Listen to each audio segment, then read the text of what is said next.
Banging my chest and my head on the lock. Feeling like walking flock of flame.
Welcome back, everyone, to Lucas Oil Stadium in downtown Indianapolis.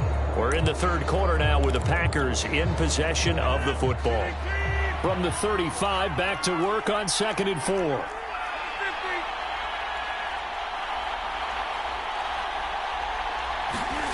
And again, it's Rodgers.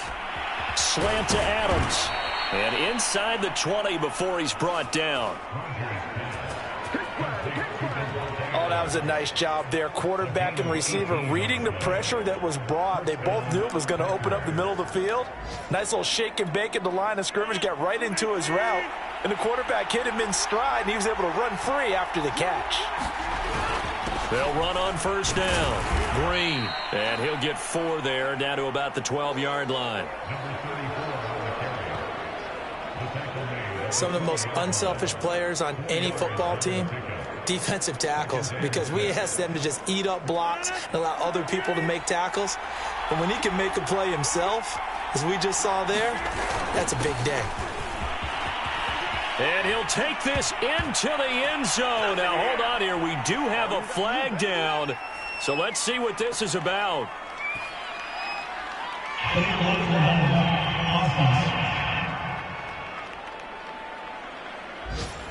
So erase the red zone score. They'll have to dial that one up again. And you know how difficult it is to strike in the red zone because things are a little bit more condensed. You got to go back to their play chart and see if they can dial up another one. They'll keep it on the ground.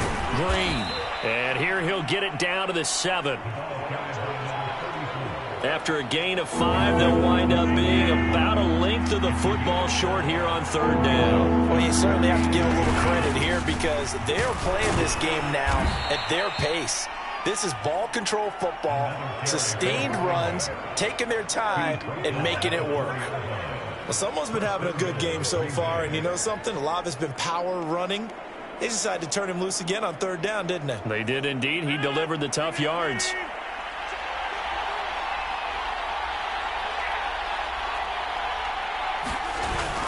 They'll try and run for it on 1st and goal. And he'll be stopped about a yard shy of the goal line after a pickup of about 3.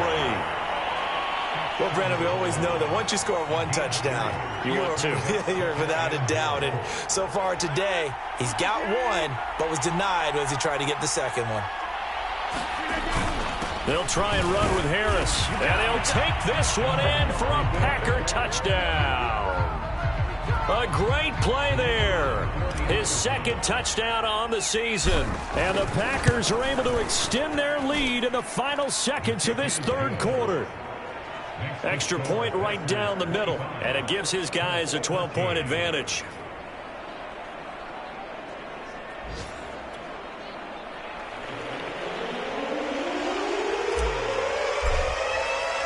Set now to kick this one away, and off it goes.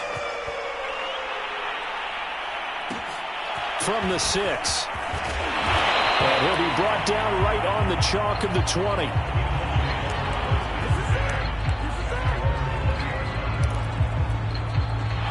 The Colts come to the line ready to start their next drive.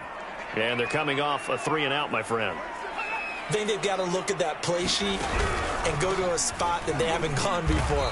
Time to shake things up a little bit to try and get this offense moving. Okay, so how do you do that? How do you shake things up? You look at what you called before, realize it hasn't worked so well. Go to something else. And maybe try and find one of those special plays from one of your better players, and maybe try and hit something big and get things going in the excitement area.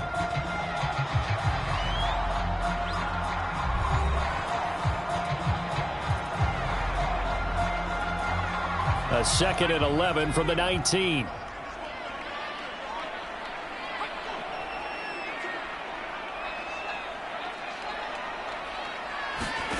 Now Manning. He's got his man. It's Andrews. And he'll be tackled at the 23 after a gain of 3.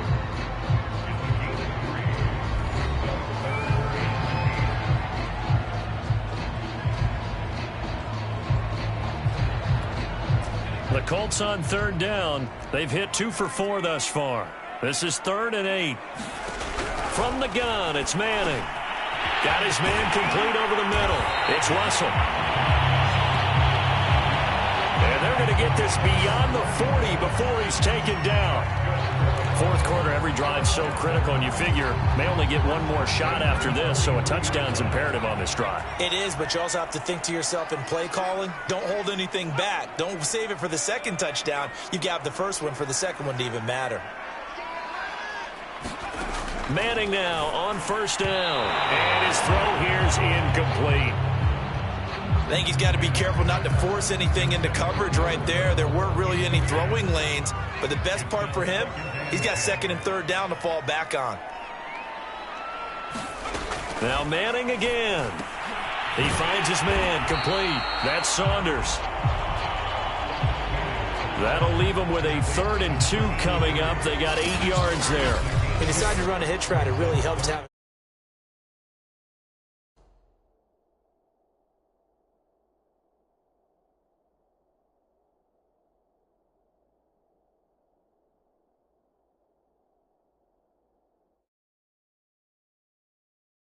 Loose, and boy, he rifled one in there on that one.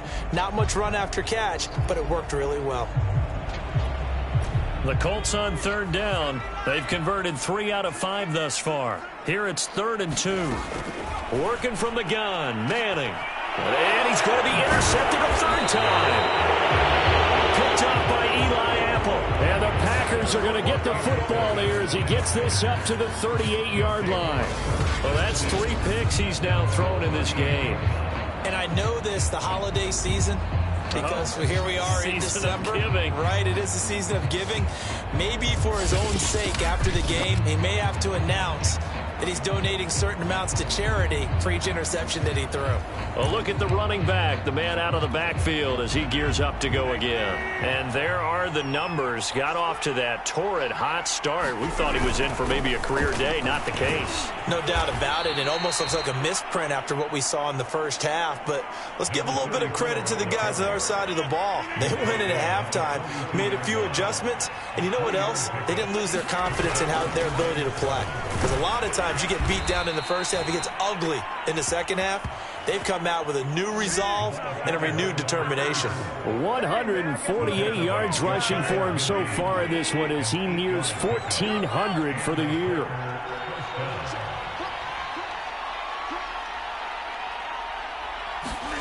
Rodgers now on 1st down.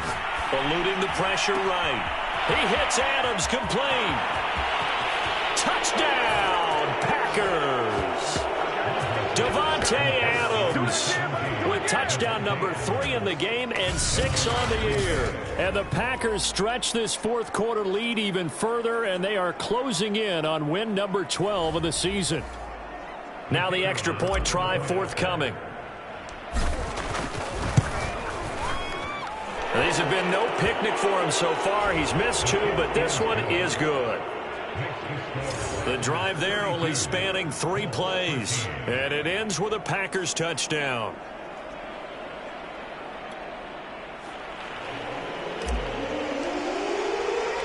The kickoff unit is out on the field, and they will send this one away.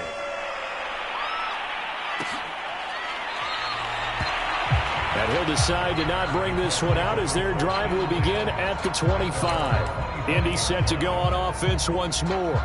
Well, I think that the folks here had hoped that maybe this home atmosphere would carry their guys to a surprise victory, but it does not appear that that's going to be the case. Just too much to handle on the other side in this one. And that'll be caught by the big tight end, Andrews. And he'll get this up past the 25 before he's out of bounds. 3 yards the gain there, second down. To throw is Manning. He finds his man, complete. It's Saunders. I think it all came together there. In-breaking route, drove it with excellent pace. Money throw right there to move the sticks. On 1st and 10, here's Manning. And he'll be hit as he releases it, and that'll fall incomplete. 2nd and 10.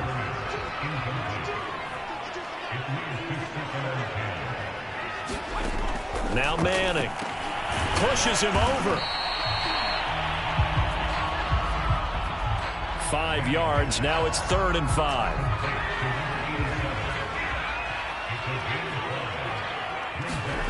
Manning to throw once more. And his pass is intercepted for the 4th time today. Adrian Amos with a pick. And into the end zone. It's a pick 6 and a Packer touchdown.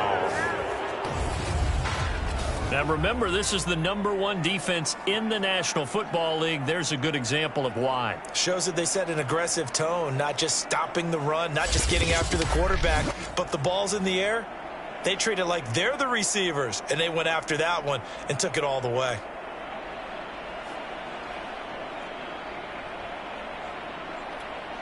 Extra point forthcoming.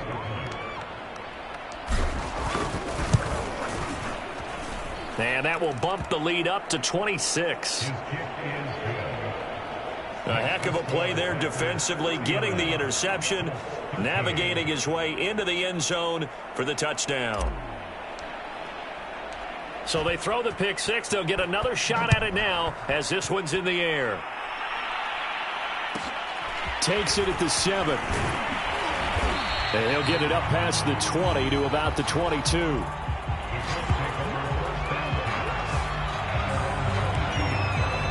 And now Indianapolis set to take the field.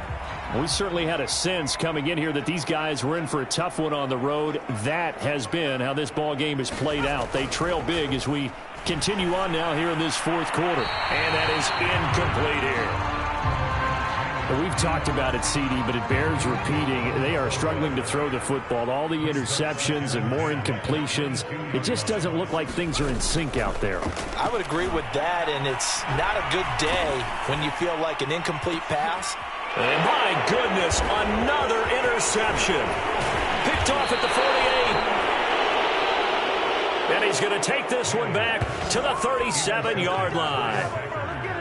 The interception woes, they just continue to mount. He's thrown 5 picks. At this point, you got to be thinking, is it something between the ears? I think a confidence hit does occur once you start getting those numbers up there a little bit. But as you and I both know, it's not always just one guy's fault. Maybe somebody ran a wrong pattern. Maybe some balls were tipped. It could be so many different things. Bottom line, though, it comes back to the guy throwing them. They'll try and run for it on 1st and goal. And he will get into the end zone. It's another touchdown. This thing is ugly.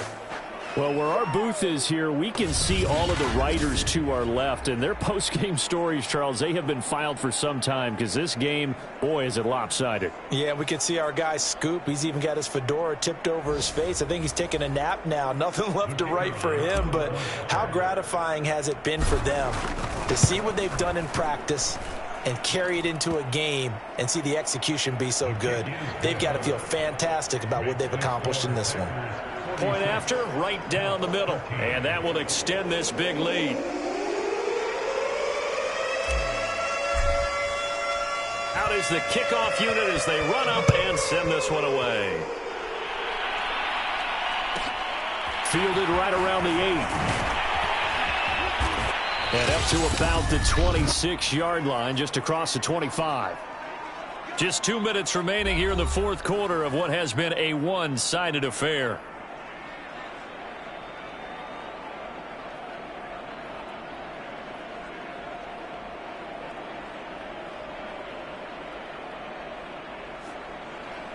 So the Colts in possession of the football as we get you reset. They've got a 1st and 10 as they search for a late score. They go back to the air here after the INT on the last drive. And he's able to take this one up to the 35-yard line. A good pickup there on first as the screen pass gets him 8.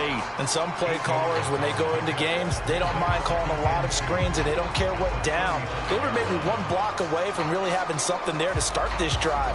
Good job defensively to cut through the blockers and make the tackle on the screen, or that could have gone for maybe 15 or 20 yards. Throwing again on 2nd down. Manning, he dumps this off to Mack. And he'll get up to the 43-yard line. Another catch for him there on this drive, Brandon, and it looks like they're going to utilize him out of the backfield any way they can. And that time they pick up a 1st down. So now on defense, do you assign a man to him and try and cover him before he gets going? He finds his man complete. It's Saunders. 5 yards on the catch there, brings up 2nd down. One thing I think that's safe to say defensively, the tackling's been really good. And because of that, it's been very, very hard for them to move the ball because you're not getting the benefits of run after catch. They're tackling them almost on the spot. That means you have to run extra plays, harder to move it. And he got blown up, losing yardage on the play back at the 44. I thought that wasn't a bad time to call the screen. I thought late game, down on the scoreboard, had to figure they were expecting a pass downfield. Yeah, so the edge rushers, they're coming. That could have hit big. You're right. Good recognition defensively to snuff that one out. Now a desperation throw deep downfield. Well, had his hands on it, couldn't bring it in. Pretty symptomatic of how this game's been going. Definitely desperation time. This just looks like, hey, throw it down there, hope that your guy can make a play. You want him to make a play, but if not, maybe you get a pass interference call, and you know in the NFL, that's a spot foul. You get all of that yardage. That would be a big play. On 4th down, the punt team is on as this is sent away.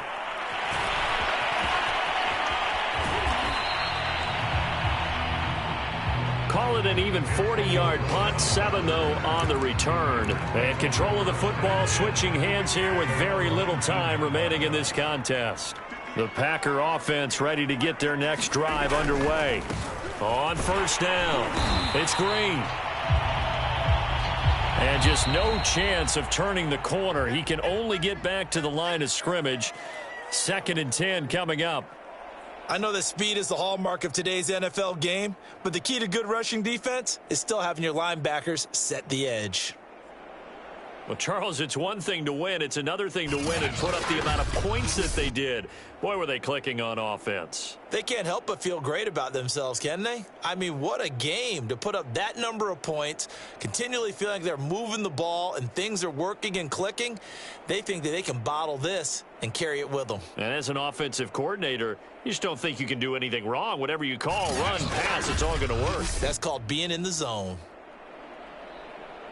So for the Packers, the wins keep coming as this one moves them to 12-3 on the year. And they'll get another road date next week as their opponents will be the Minnesota Vikings. Meanwhile, for Indianapolis, they hit double digits.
today, from Heinz Field in Pittsburgh, it's Week 3 of the NFL on EA Sports.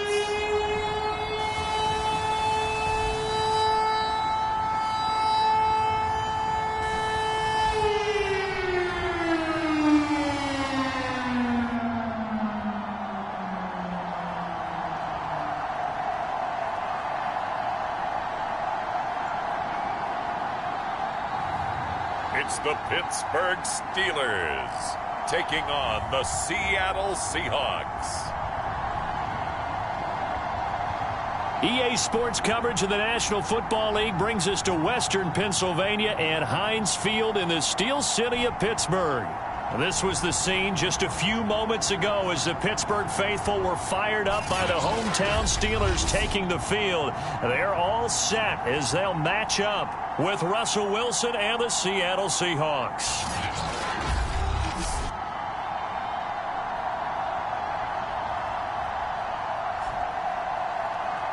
With Charles Davis, as always, I'm Brandon Gaudin. Charles, you talk about storylines in this one. I think it begins and ends with our two quarterbacks, certainly two of the best in the business. And nowadays, I don't think you get by for long periods of time without a top-flight quarterback. The way the game is played, with all the responsibility he has and how the game flows through him, if he's not on the top of his game, your team's not going to benefit at all. And ultimately, he stopped right where he would have been if he had simply gone down to a knee at the 25. So the Steelers offense getting set for their first drive. And leading them out there, we get a look at their 6'3" quarterback. And he's had good success here already this season throwing the football. 6 touchdown passes in his 2 games. He's really got this offense playing with a lot of confidence, trying to establish themselves early as a Super Bowl contender. Flush to his right. He's got it to Swan, complete. And into the end zone. Touchdown, Pittsburgh.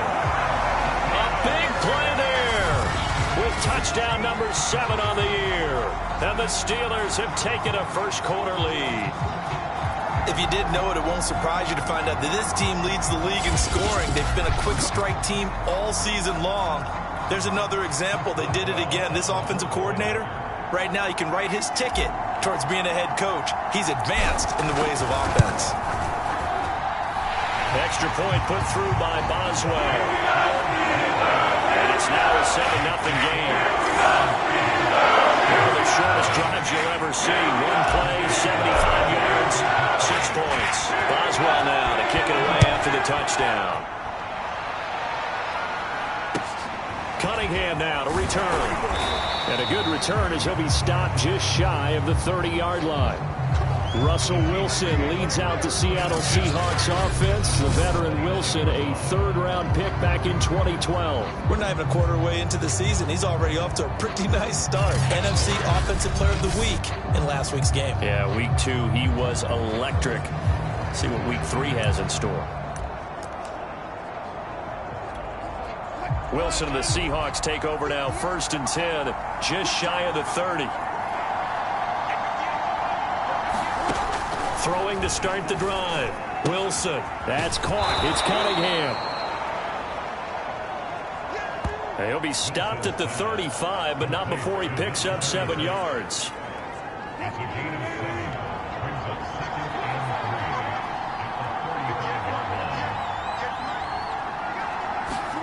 To throw again on 2nd down. Wilson. And the catch is made here by Tyler Lockett. We'll see what kind of mindset they have here offensively after giving up the touchdown on the opening drive. And based on our time with them, prior to this game, I feel like they've got a good mindset going in. In fact, the discussion that we had with the coaching staff was, we may give up some points in this game, so our offense has to be ready each and every time to either equal or try and get us ahead and try and keep us ahead. This is their chance to respond to that first touchdown given up. From the 47, it's 2nd and 5. Wilson will throw again. Caught by Allen. And they're going to have themselves another first down as the tackle's made at the Steelers' 41-yard line. I don't think it's a surprise they're throwing the football early. We expected that. They told us they were going to come out firing, but 4 for 4 on the opening drive. They like that. They don't just like it, they love it, because now everyone gets locked in. Your confidence jumps up. Everyone's easy about what they're doing out there. And by the way, they're looking at the sidelines thinking to themselves and expressing, let's keep throwing it. We're doing pretty well. No, he was hit as he threw it there, and that one winds up incomplete. Here's 2nd and 10.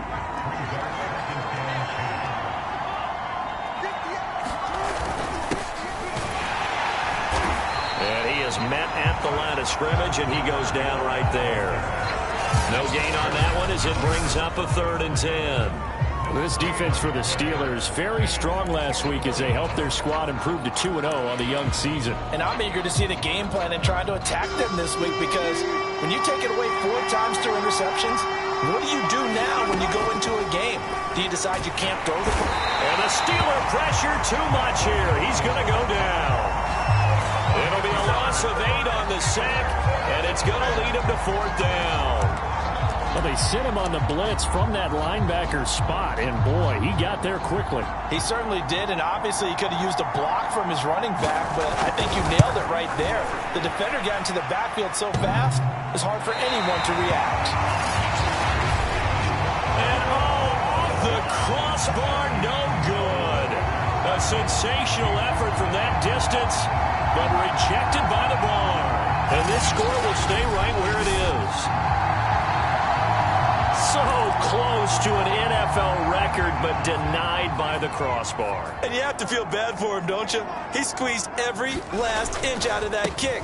Oh, I thought he had it, but you said it. He's denied by the cruel sound of the metal crossbar. Well, they're able to work this to the 25 before it's all said and done.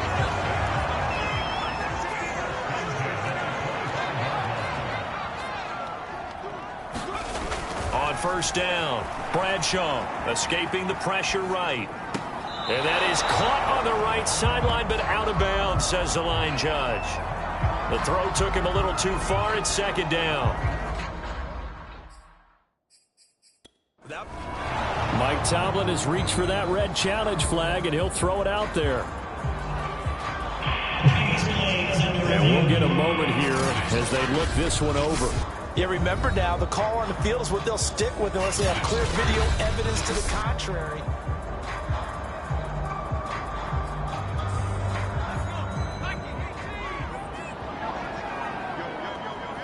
So not successful there on the challenge, and he'll have to be careful from here on out because he'll only have 1 challenge remaining. They do get a couple, but they'll be left staring at a 3rd and 8 coming up.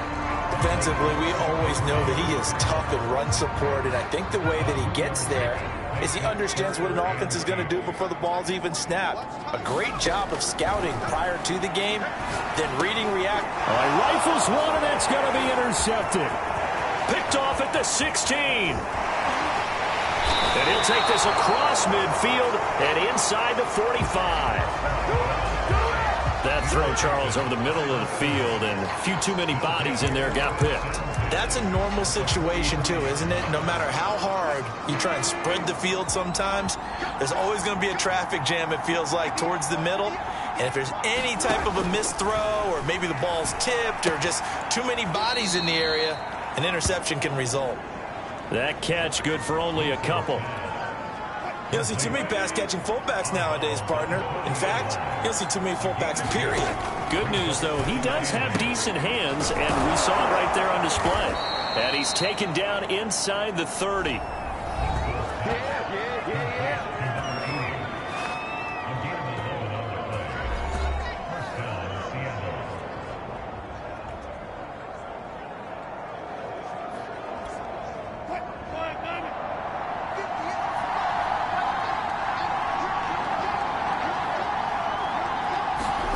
They'll throw on 1st down with Wilson. He'll find Metcalf. And down inside the 15 he goes. It's a game of matchups, and that's why you take your receivers and move them around a bunch, especially your best guys. And when they work out of the slot, You often hear the coaches talk about how great it is because it gives you a two-way go. You can break out or you can break in. That makes it hard to defend. And this time they were waiting for him as he'll be knocked down before he can get back to the line of scrimmage. Behind the chains, 2nd and 13.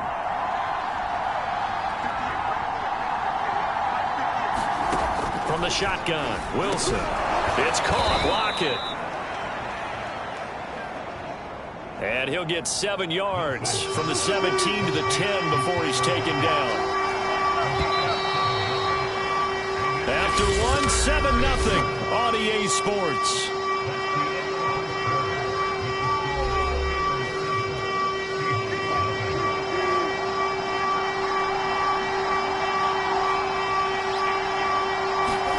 On 3rd down, Wilson. Over the middle, complete. That's Allen. And they're going to mark him down short, maybe by about a yard, if that. So out comes a field goal team now for the 2nd time here today. From the left hash, should be a fairly easy one here. And his kick is indeed good. And they are on the board, but still trailing. It's 7-3.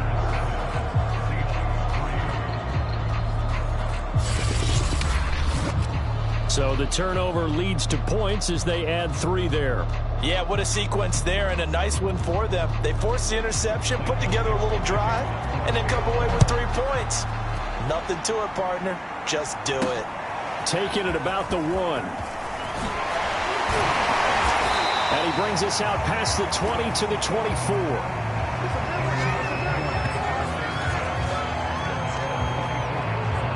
So here are the Steelers to take over on offense. They've won 2 straight, and they lead this one as well as they come up on 1st and 10. Trying to shake off the interception from the last drive. He'll look to throw.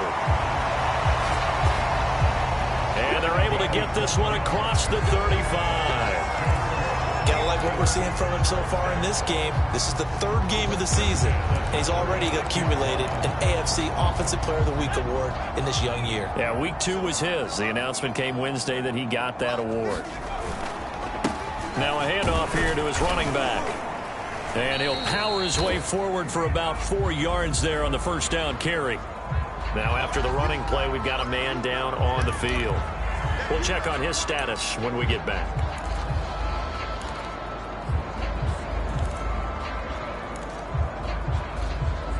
Second and 6.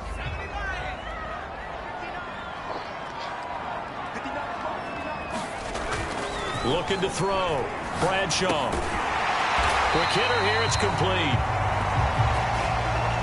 And a good quarterback facing zone coverage. If he has just a little bit of time to survey the scene, that's what's going to happen. No doubt about it. If there's no pressure, he's going to continue to pick them apart because he'll have all that time to find someone open downfield. You can only cover for so long. So maybe they want to go to a zone blitz scheme, get a little bit more pressure. Remember when Carolina did that against Denver? They lost the game ultimately. They dropped the defensive end out, and he ended up with an interception in that game in Super Bowl 50. Maybe some sort of scheme like that to try and get more pressure at the passer.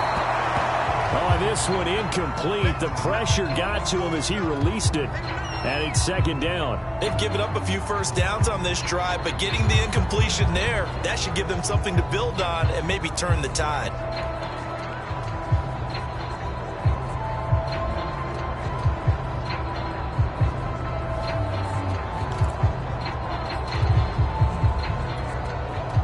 So now 2nd and 10 after the incompletion on 1st down. Back to throw.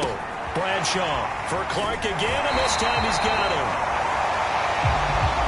And he'll be out of bounds just shy of the 40. That is catch number 300 now for his NFL career.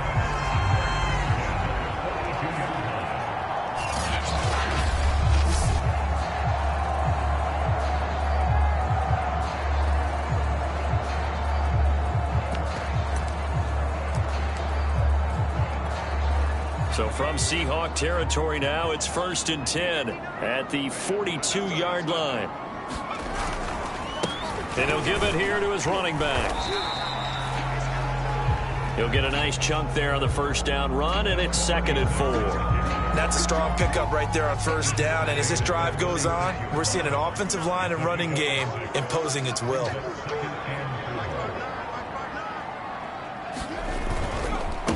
And to give this time to the tailback. And he works it to the 30-yard line here, right at the 30. Yeah, once more, strong running, excellent blocking at the point of attack. They've got a nice little drive brewing right here. So 1st and 10 now from the 30.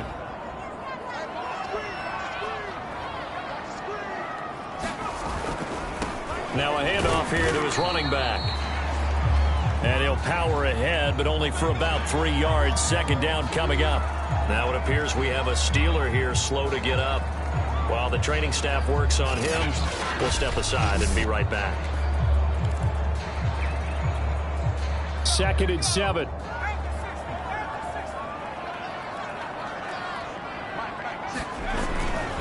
And he'll give it here to his running back. Down to the 25. A 1-yard gain there following the 3-yard pickup on first down. And the big fella stuffed that one up in a big way.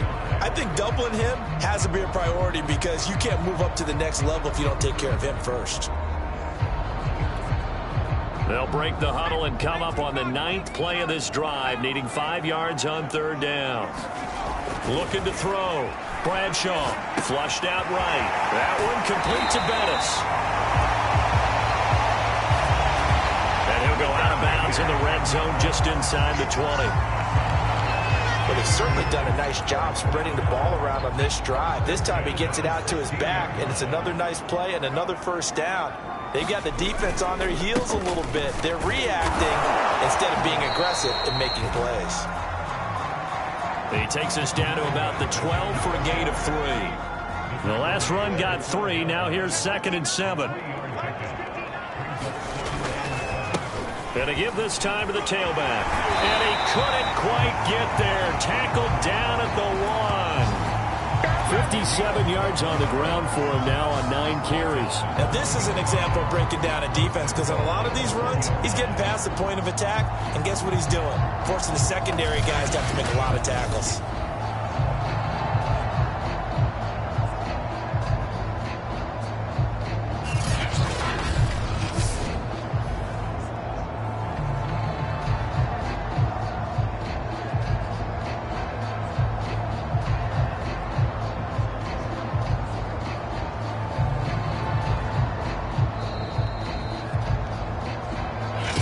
To play in this first half, 7-3 our score.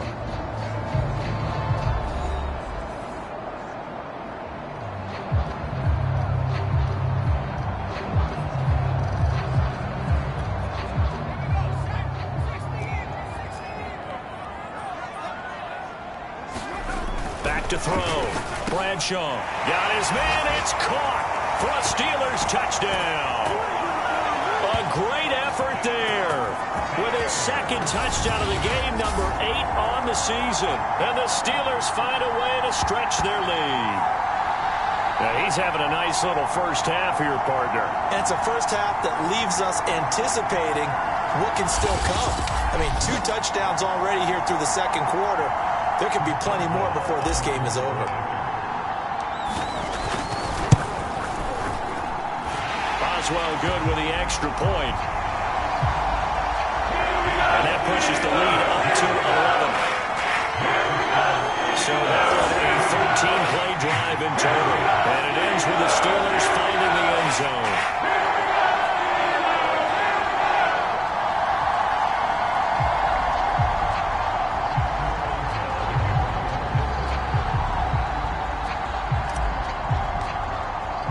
Boswell now to kick it away after the touchdown. Cunningham now to return. And a good return, able to get out across the 35 to the 36. Seattle again getting ready to take over offensively. And tough to win games if you're going field goal, field goal, field goal here. They got field goal last time. Now they'll be looking for a touchdown. They're looking for the big chunk now because, as you noted, the field goal way of doing it makes it that much harder and puts more pressure on every possession for you now.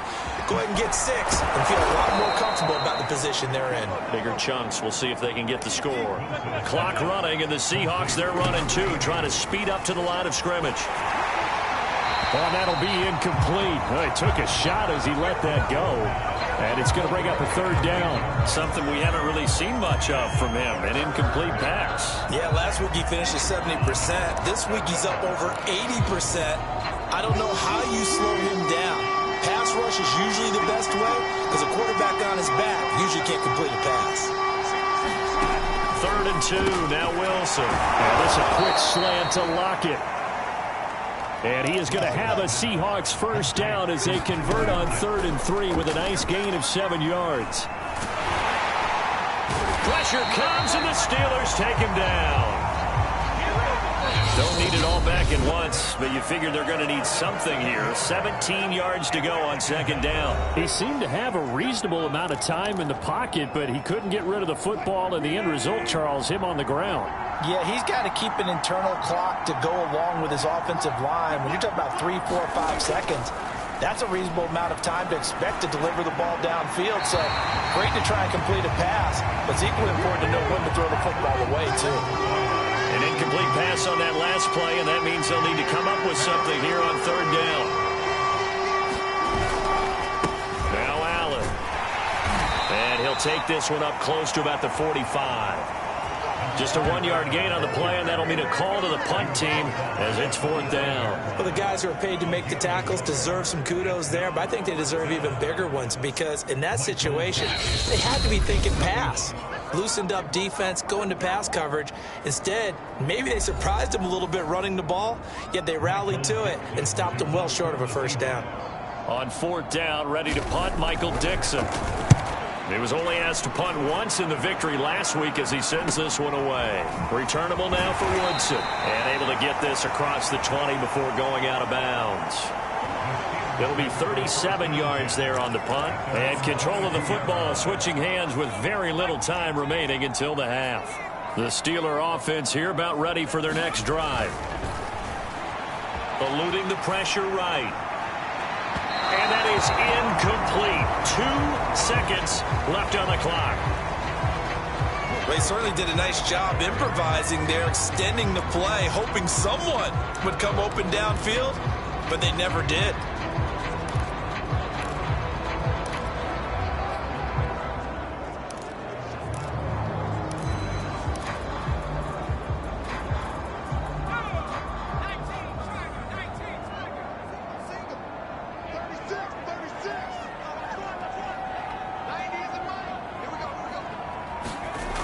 Final shot before break. Bradshaw. He's going to rifle one deep left side. And that's going to wind up incomplete. However, we do have a flag down. Let's check in with our referee. So that PI call will give him one more play. And it'll be an untimed play as well. Now the half will end after this one, unless there's another defensive penalty. So even though it's first down, here's the field goal unit on now to try to get 3 before halftime. They'll spot it at the 47, so call it a 57-yard attempt. That's on target, but it's no good. He had it on line, but it came up just shy of the crossbar. So we reach halftime here in the Steel City with the Steelers on top. As we send you down to Orlando, where Jonathan Coachman has our EA Sports Halftime Report. Coach. Okay, Brandon, thanks very much. Time to give you folks at home a look around the NFL on this first official weekend of fall. So let's get to it. We'll begin up at M&T Bank Stadium in Baltimore, where it was definitely a game with some intrigue, as you can see by the scoreline. Brandon Allen, sharp in the victory, as his guys bounce back from a tough start to the year to claim victory number 1.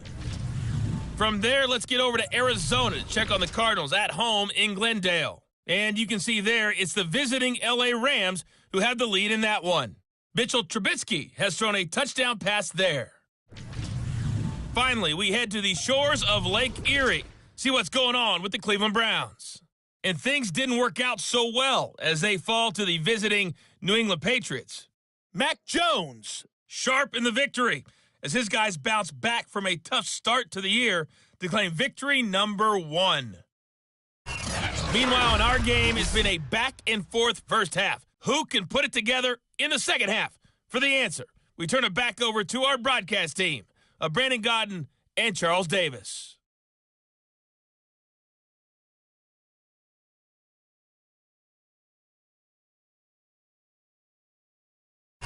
Okay, Coach, thanks as always to you and the gang in Orlando as we welcome everyone back in for quarter number 3.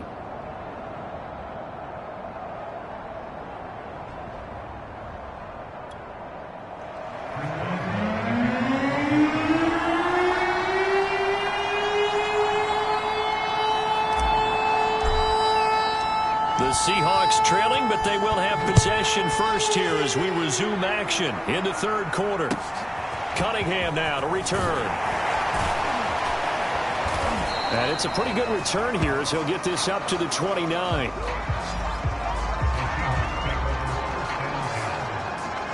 The Seahawk offense set to go to begin this third quarter. And right out of the gate, they face what you think could be a pretty important drive. I would say so. You know, they're down 2 scores. That's not the end of the world. It wasn't the strongest of first halves, but for them to start clawing back, they've got to start putting a little pressure on that defense, start cutting into this deficit. You can't have 3 and outs and expect to get that done. Wilson, the Seahawks take over now, 1st and 10, just shy of the 30. They begin the drive on the ground with Allen. And he'll lose yardage here, going down back at the 28. 2 yards the loss, 2nd and 12. This defense is just flat getting after it. They have not given up much of anything in the run game. Case in point right there.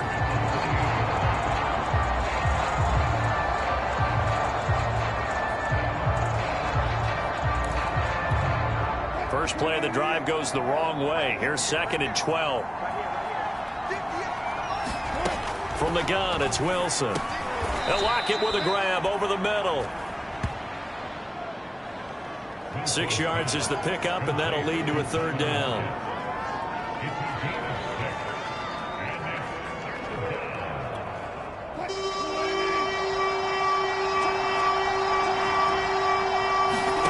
Here's Wilson. That's caught by his big tight end, Mike Gesicki. And he'll have it past midfield almost to the 40 before being taken down. When you get a big tight end like this, sometimes it takes more than one man to bring him down. Oftentimes, your best bet, just jump on and hold on and wait for your teammates to arrive to help get him on the ground.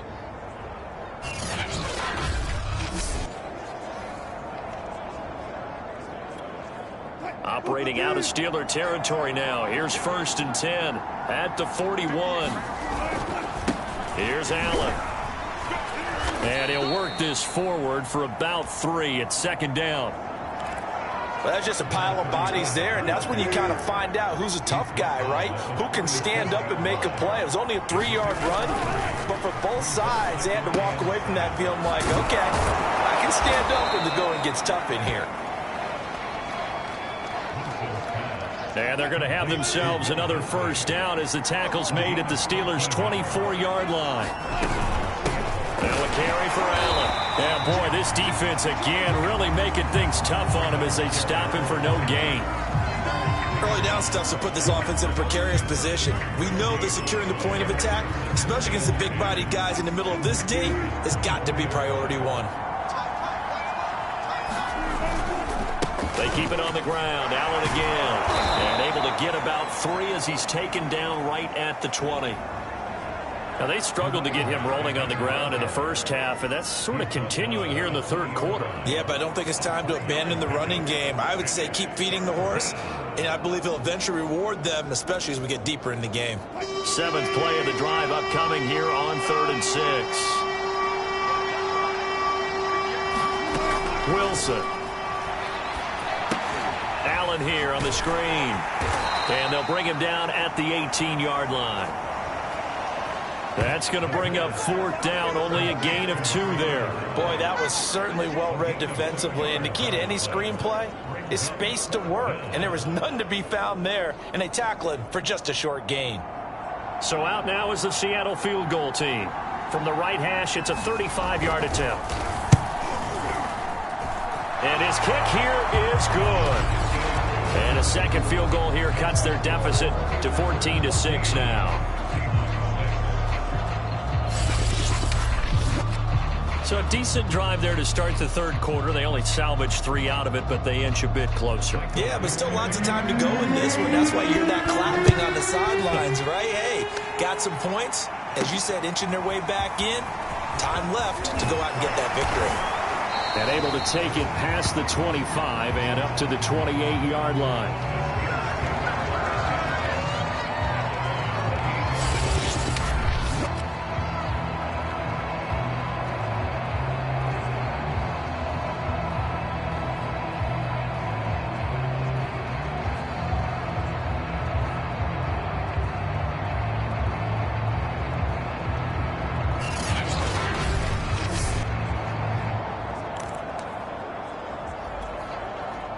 The Pittsburgh offense at the line to start their next drive. Last time out, they had that long 50-plus yard field goal that they missed. And I'm sure on their sideline they're thinking to themselves, okay, do we still want to try one if we're in that position again? And I would dare say that the answer would be yes. They're going to have a lot of confidence in their kicker. But just to be on the safe side, I'm sure they told their offensive guys, can we get a little bit closer this time? Closer. Yeah, well, you know, I'd rather get in the end zone first and foremost. But if all else fails, less of a field goal attempt for him. And he's dropped just before the line to gain. 4-yard pickup leaves him with 3rd and 1. Oh, it's time to give a little credit there to the defense. They played that very well because it was a drag route, and he ran a little shallower than normal as he worked straight across the field. He was hoping he'd get lost behind the defensive line. But once he made the catch, nowhere to turn upfield and gain any yardage. And while it didn't work very well on that play, defenders on 3rd and short know it's going to be a quick read. And really, the quarterback's just going to turn around and hand it off. So that way, you're able to diagnose the play and try and get to the point of attack. But when you're dealing with a fullback, it's hard to knock him backwards.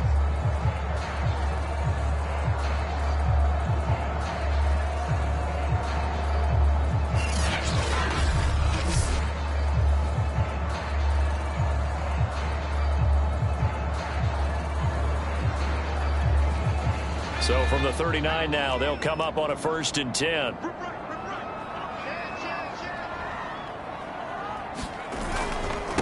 Now a handoff here to his running back.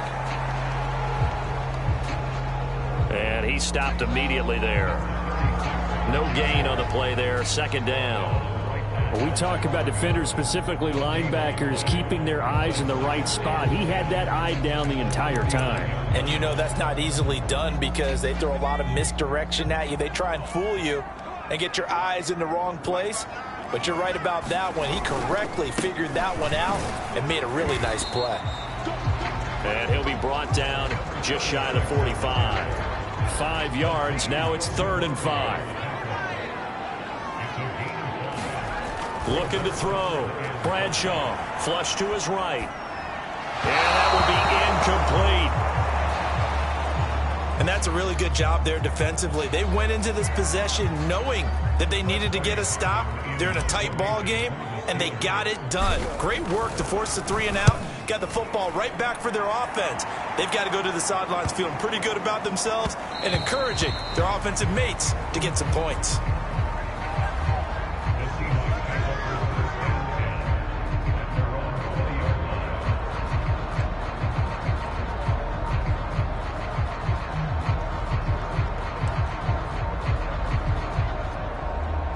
Coming to the line here to begin their next drive, the Seahawks offense. And, Charles, they're certainly still right in this game, but they need that offense to wake up and in a hurry. Yeah, I like the way you put it. They certainly did seem to sleepwalk a bit in the first half. Now that their defense has done its job, it's their turn now to go out and try and get some points. We have played 3 quarters. We'll return with more after this. This is the NFL, and it's on EA Sports. A good gain on first. Has him set up with second and just a couple of inches now from the 29. Cunningham. I don't know about you, partner, but on second and inches, a lot of the times I'm leery about the offensive guys thinking about taking a shot downtown. Instead, they just hand it to the big man and let him rumble forward for a first down. Now Wilson on first down. This one into the hands of Largent. And they get him down, but not before he takes it across the 40-yard line. This possession means so much for them. They've got to focus on this drive and find a way to make this a one-possession game. Yes. Got to get a score. Yeah, so good with a field goal. Don't necessarily need a touchdown. Now a throw complete to his fullback out of the backfield. Now it appears we have a Steeler here slow to get up. While the training staff takes a peek, we'll take a break.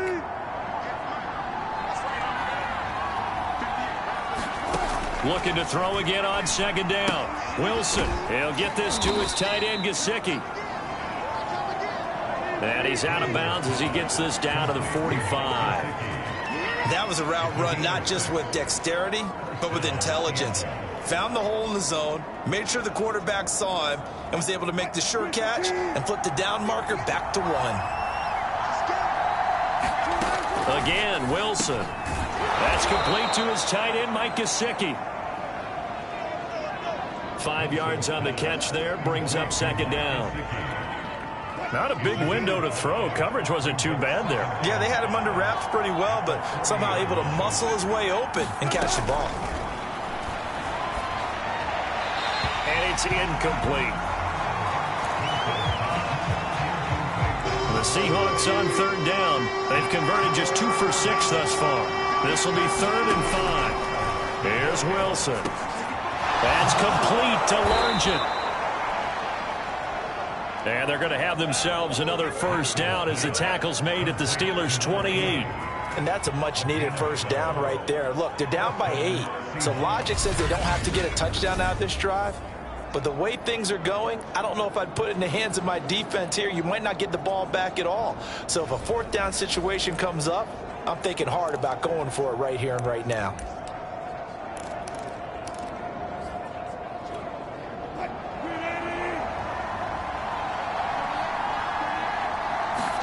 To throw again is Wilson. And he's going to be taken down back around the 35-yard line. It'll be a loss of 7 on the sack, and it brings up second.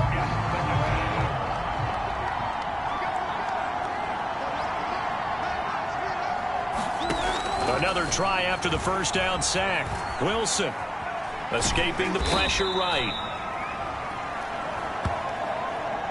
It's just a gain of a couple there on the scramble, and now it's 3rd down.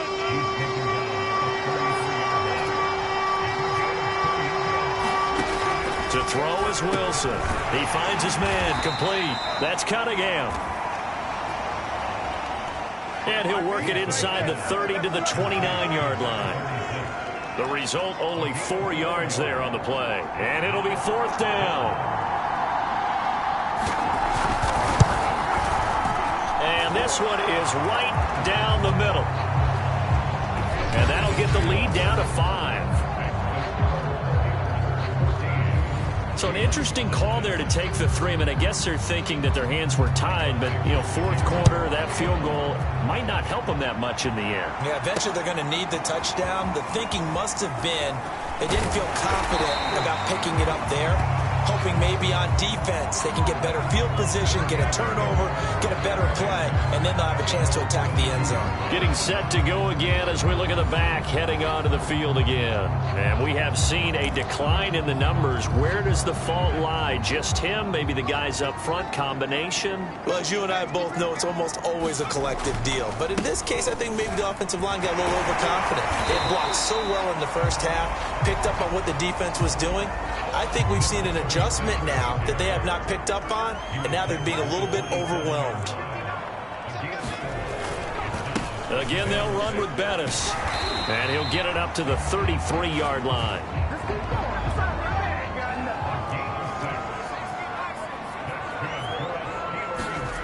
On 1st and 10, Bradshaw flushed out right.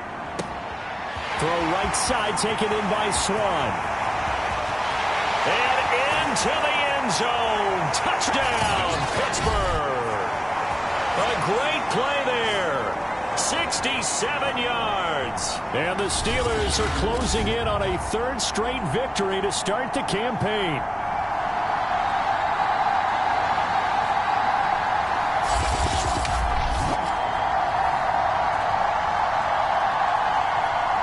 Extra point now by Boswell. And this one gives his guys a 12-point lead. So they only needed 3 plays on that drive. And it ends with a Pittsburgh touchdown.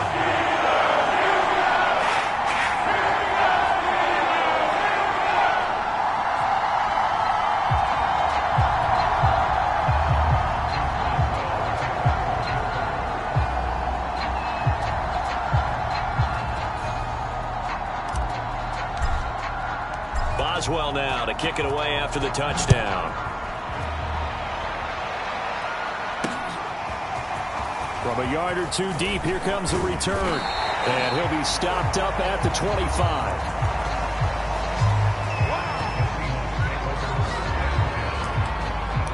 So Wilson and the Seahawks down by 12. A little under 1:50 remaining. Their perfect start to the season in serious peril as they come up on 1st and 10. Now a throw out to his fullback is complete. Clock running, about to hit 90 seconds to go in the game. Throwing again on 2nd down. Wilson.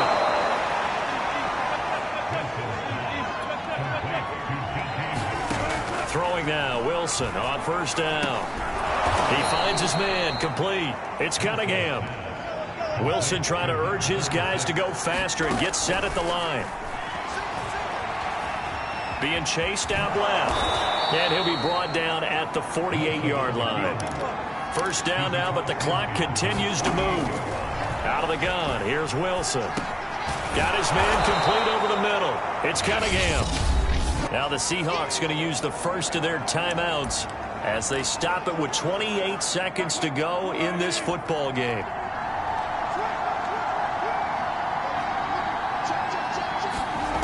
To throw again on 2nd down. Wilson. Allen's got it over the middle. And he'll get it down on the play to the 37. Now the Seahawks call the second of their 3 timeouts as they stop it with 22 ticks to go in the 4th. On 1st down, Wilson. Going back to Allen. He's got him again. A good gain of 9 before he's brought down at the 28. Now the Seahawks forced to use their 3rd and final timeout as they get it with 16 seconds remaining on the clock.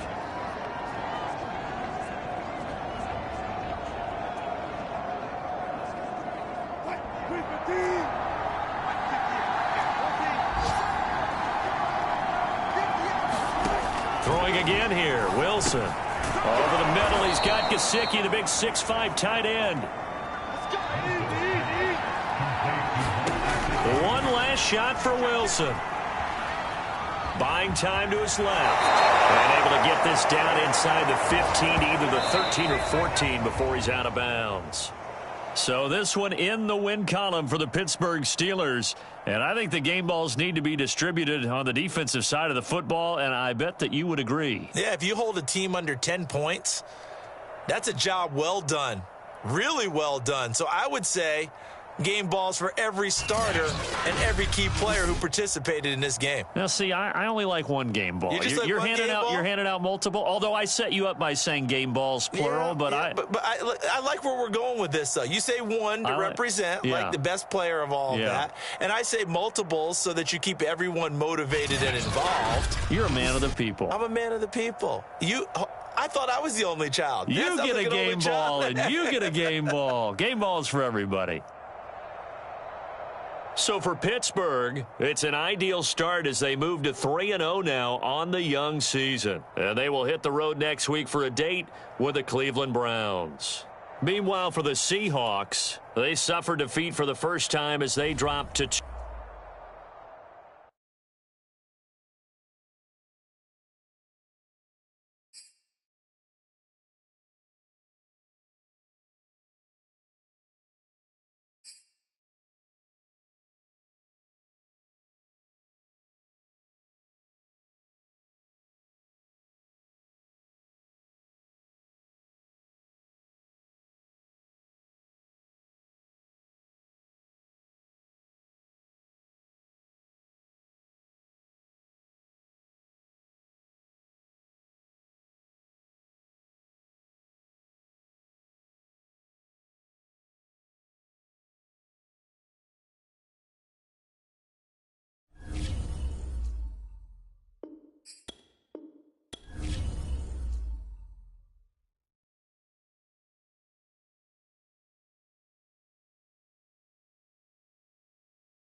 today. From First Energy Stadium in Cleveland, Ohio, it's Week 4 of the NFL on EA Sports.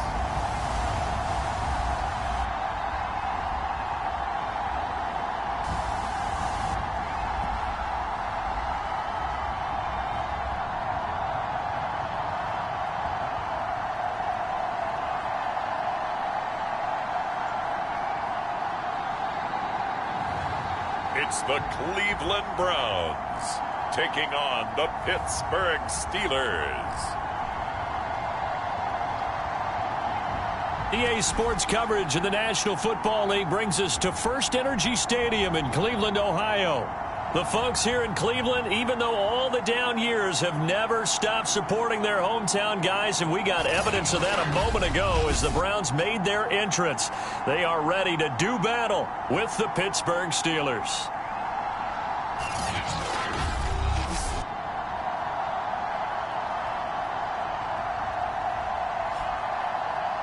Hi again, everyone. With Charles Davis, I'm Brandon Gaudin. And, Charles, we look at this Browns ball club. They come in losers of 2 straight, so they're trying to right the ship here a little bit. They're teetering a little bit, aren't they? And now things could really go south if they lose this game, so they understand the importance of playing well and stopping this streak.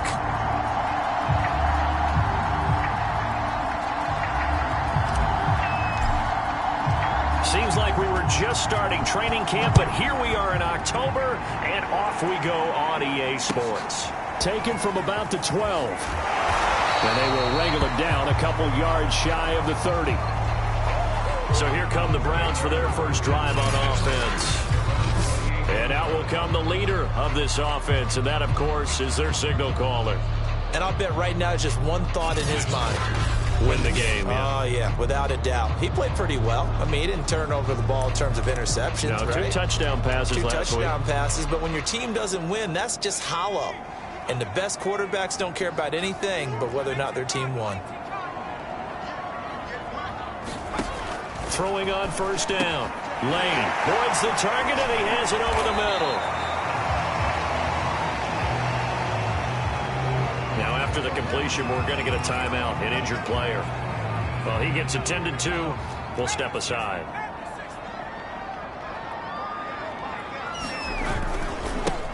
They'll run for the first time here with Brown. He'll be tackled shy of the 35. Pretty shifty footwork, but didn't buy him much. 2 yards the gain there, and now they're left with a 3rd and about 4 for a first. This defense for the Steelers, they were terrific a week ago in the win over Seattle. And the Steeler pressure too much here. He's going down. And the defense coming through on 3rd down, a loss of 7 to bring up 4th. It always helps for a visiting team to come in and set the tone on defense. In fact, when we talked with them prior to the game, they said they wanted this home crowd to feel like they had to hide their valuables when they were in town. Well, the home crowd quiet now early. See if their offense can take over and get some points on the board. The Browns send out their punter now. He'll kick it away after a 3-and-out on the opening drive of the game. This is fielded at the 27. A good head-down running on the return gets about 15 yards. And the Steelers will go on offense here, 1st and 10. So out comes this offense to take over for the first time. And they will be led out by their 6'3" quarterback. And he's been playing at an elite level here in this early half of the season. Tops in the league in touchdown passes at this point. This is definitely a wide-open offense, and we'll see if he can keep his string of good games going right here.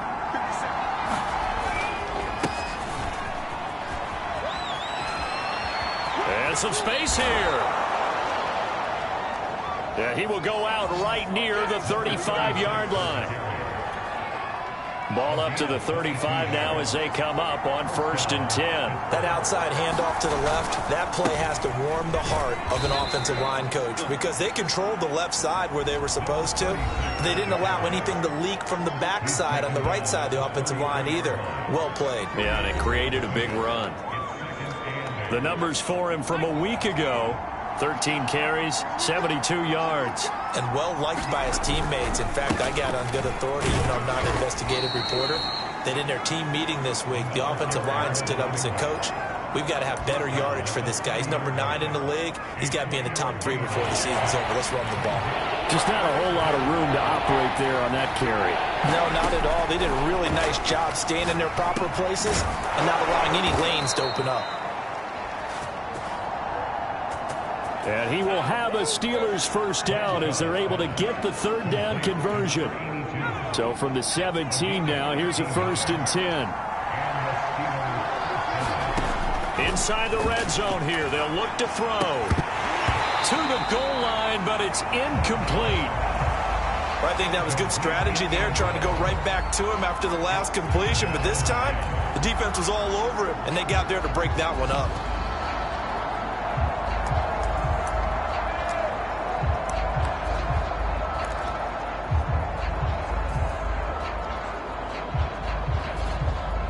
An incomplete pass on first down. That leads to a 2nd and 10. Throwing again. Bradshaw. Open man. That's the tight end, Freiermuth. And the Steelers are going to be set up with a 1st and goal coming up as they get him down at the 6-yard line.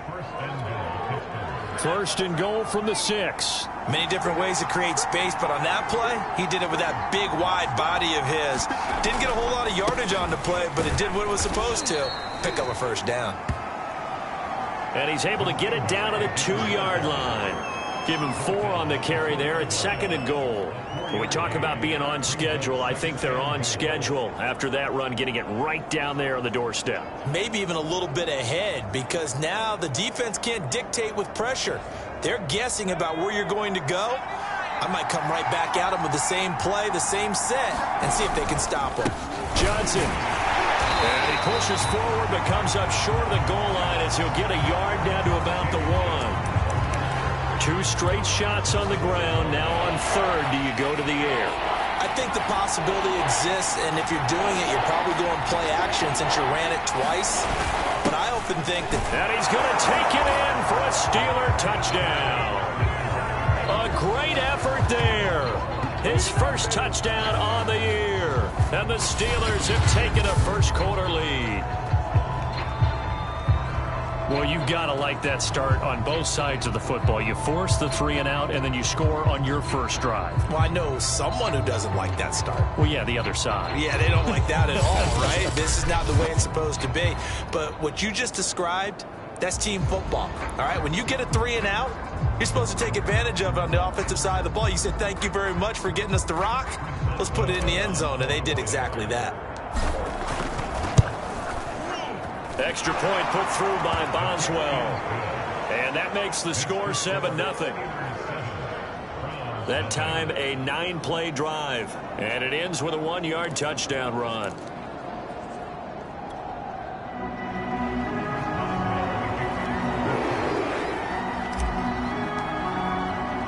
Boswell now to kick it away after the touchdown. Taken from about the 12. And he won't quite make it to the 25.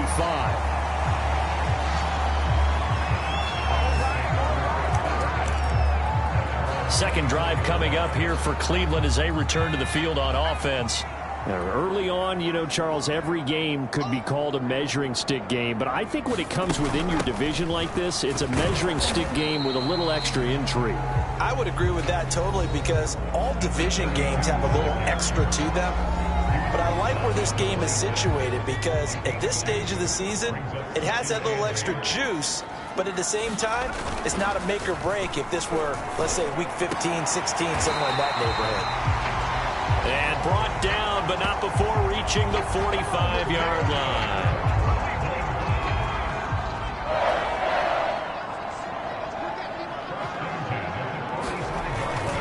They'll run on first down. It's Brown. Credit him with a 1-yard gain there to make it 2nd and 9. No doubt about it. A really nice job there by the defense, not allowing him to get to the perimeter. But that means your defensive ends, your outside linebackers, the guys that you pay big money to sack the quarterback, they also have to have interest in the running game as well. And they did a nice job there holding the point of attack and not giving ground. operating out of Steeler territory now. Here's 1st and 10 at the 45-yard line. Oh, he was hit as he threw it there, and that one winds up incomplete. They're bringing a lot of pressure here already in the first quarter. Already sacked him once. Had to get in there and knock another one away. You think maybe that Tucker rule being gone makes defenses a lot bolder? Nowhere to go here. He lost the football.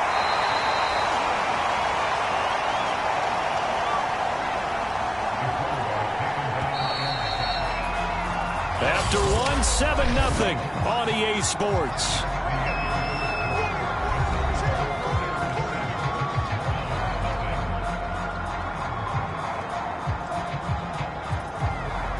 So danger averted for the moment, but now here's a 3rd and long.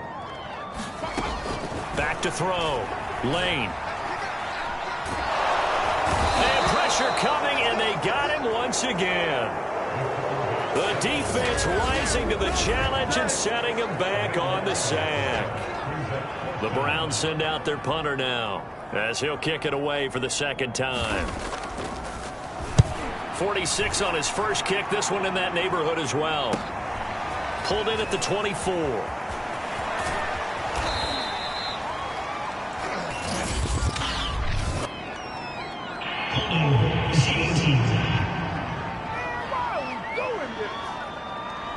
A pretty good return, all things considered, but holding. I agree with you totally. It's actually a return that they were going to be very proud of. But when you end up holding and bringing it back, now your offense has to start a little bit deeper in their own territory.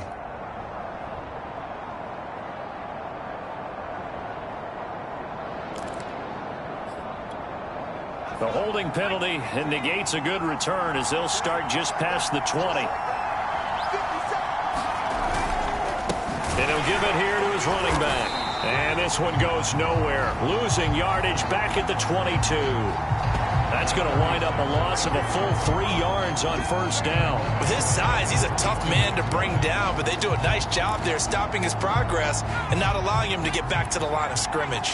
So now they have to contend with 2nd and 13 after the 1st down run goes backwards. Now here's a throw that's complete. 8 yards on the completion, but now they face 3rd down.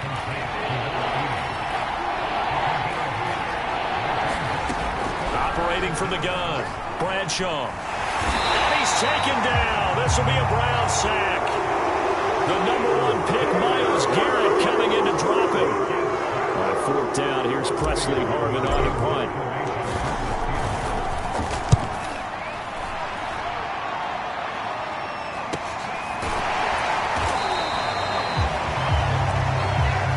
It's a 42-yard punt. They keep him to just a yard on the return. And the Browns will take over 1st and 10. Now here's the signal caller getting ready to lead this offense again. And maybe he's starting to wave the white flag a little bit. He's playing pretty well, but the pressure, it's got to him. Has to find a way to step around it, step through.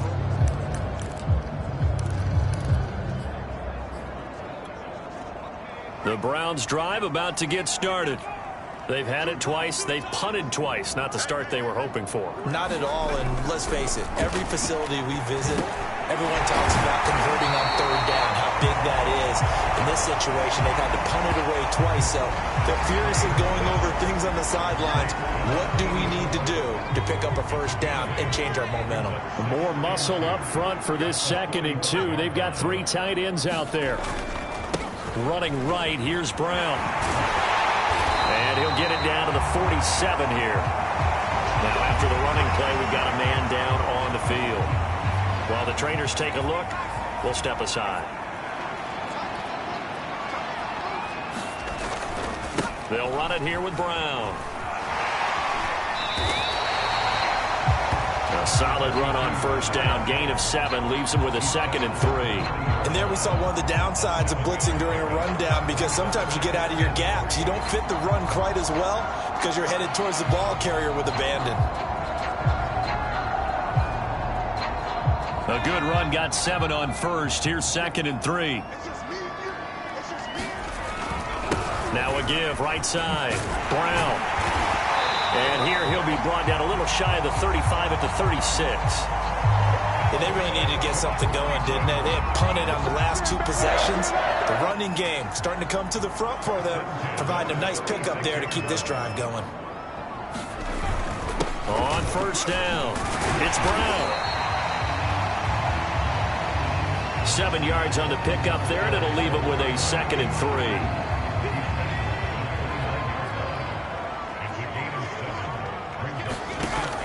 Now they'll switch it up here and look to throw.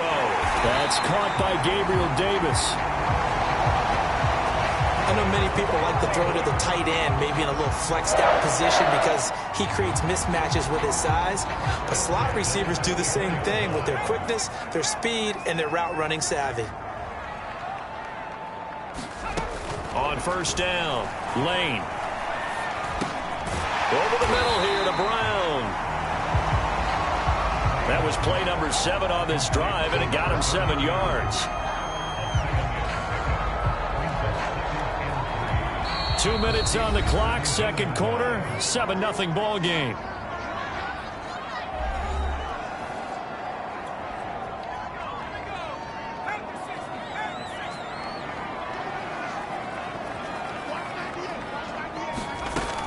Looking to throw on second down.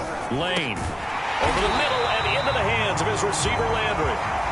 Yeah, the Browns are going to be set up with a 1st and goal coming up as they get him down at the 6-yard line.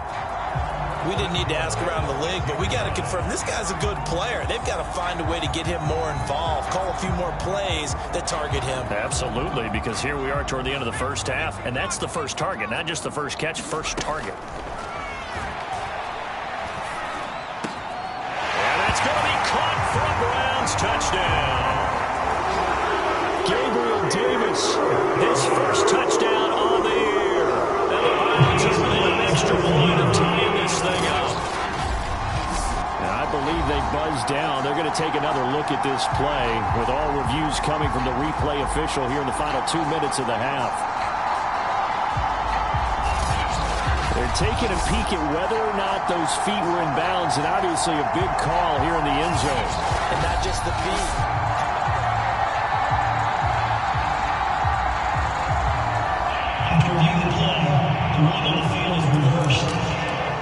So take away the touchdown there, as that's going to be ruled an incomplete pass. They come up here with another shot from the 6-yard line, and it's 2nd and goal now. They'll look to throw again. He'll look underneath and finds Brown. Hammering for the goal line. He loses the football, and it's picked up by the Steelers.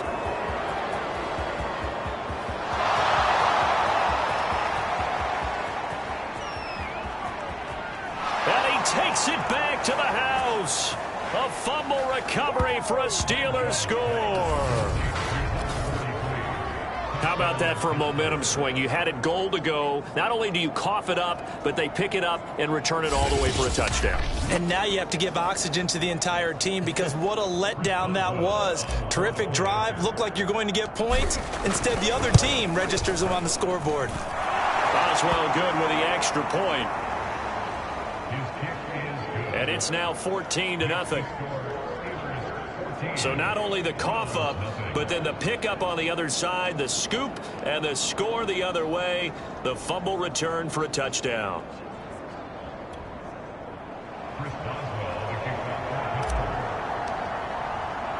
And you can bet they're preaching 2 hands on the ball here as the kick's away following that fumble return. Taken at the 15, a short kick. And a nice return sets him up pretty good here right at the 30-yard line. There again is the running back as he trots onto the field. Looking for a bounce back. Had the fumble a moment ago that went for a touchdown the other direction. See if he can get back in rhythm. And you have to be very careful about having too quick of a hook with really good players. I did a guy's game in high school where he fumbled 3 times in the first quarter, finished with over 300 yards on the night, later ended up in the NFL. If you've got a talented back, give it back to him. The Cleveland offense ready to go. Firing quickly here, and that's complete. Now the Browns will use the first of their 3 timeouts, as the stoppage will come with a little under a minute to go in this first half.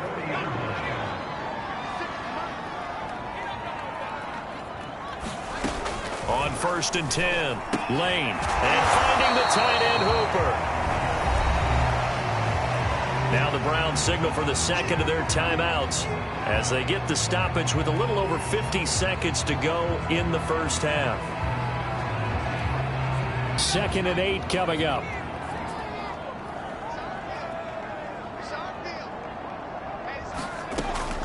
Looking to throw. Lane. Oh, the ball comes out on the hit, but they'll say it's incomplete.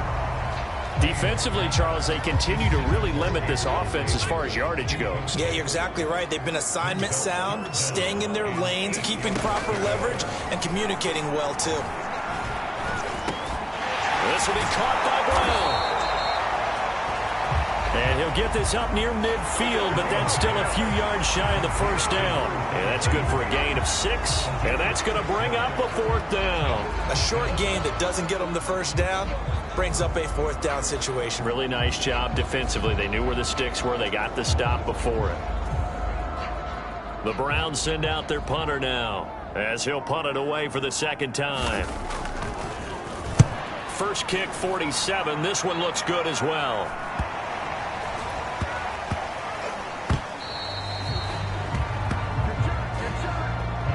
So we've reached halftime here with the visiting Steelers out in front.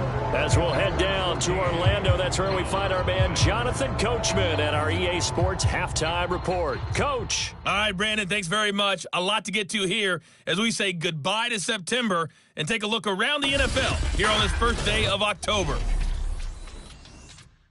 We'll get things started in the NFC North. Minnesota on the road traveling to Lambeau. And it's the Packers who have the lead in that one. Amari Rodgers, a touchdown catch. All right, folks, eager to get back to this Week 4 matchup. We won't put up a fight. Gano out to kick this one away. Taking it about the 1. And he's up across the 25 and down at the 28.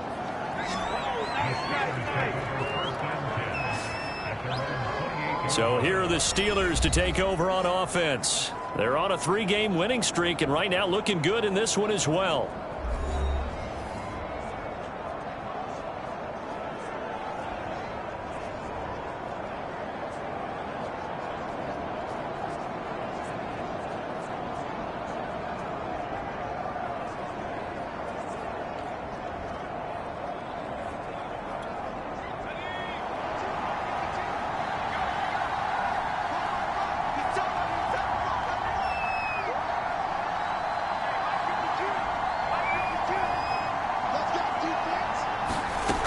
Throwing on first down. Bradshaw eluding the pressure right. He'll have a first down past the 40. Yeah, he's going to be out of bounds, but not before he takes it inside the 40. A big play there on the scramble. On that play, as you saw the route start to develop downfield, I got the sense that maybe the run would set up for him, and he took full advantage of it and got a big gain on a busted play. And that is incomplete. Oh, the coverage a little too good there, and it's 2nd down.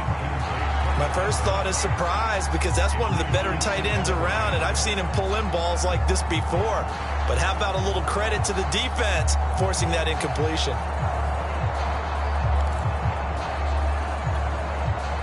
So after the incompletion on first, now 2nd and 10. To throw again, Bradshaw. Throw left side, caught here by Ward. And he takes this just a few yards shy of the red zone before going out. And now we get into the psychology of the whole thing because a lot of teams with a 2-score lead in the 3rd quarter, they almost become defensive with their offense, just playing not to lose. I think with this team, you got to figure at this point, this is a great spot for them to go into attack mode, really try and put the hammer down and finish this one off. And he's out of bounds, almost gets to the 10. Containing him is becoming a big problem. We've already seen this once earlier on this drive. Yeah, and so now 2 times this has happened. Do you adjust something? Yeah, I think you do. I think you got to start thinking about your rush lanes. Try not to either get too wide or too narrow. Make sure someone is there waiting for him to take off. 2nd and 1 from the 2.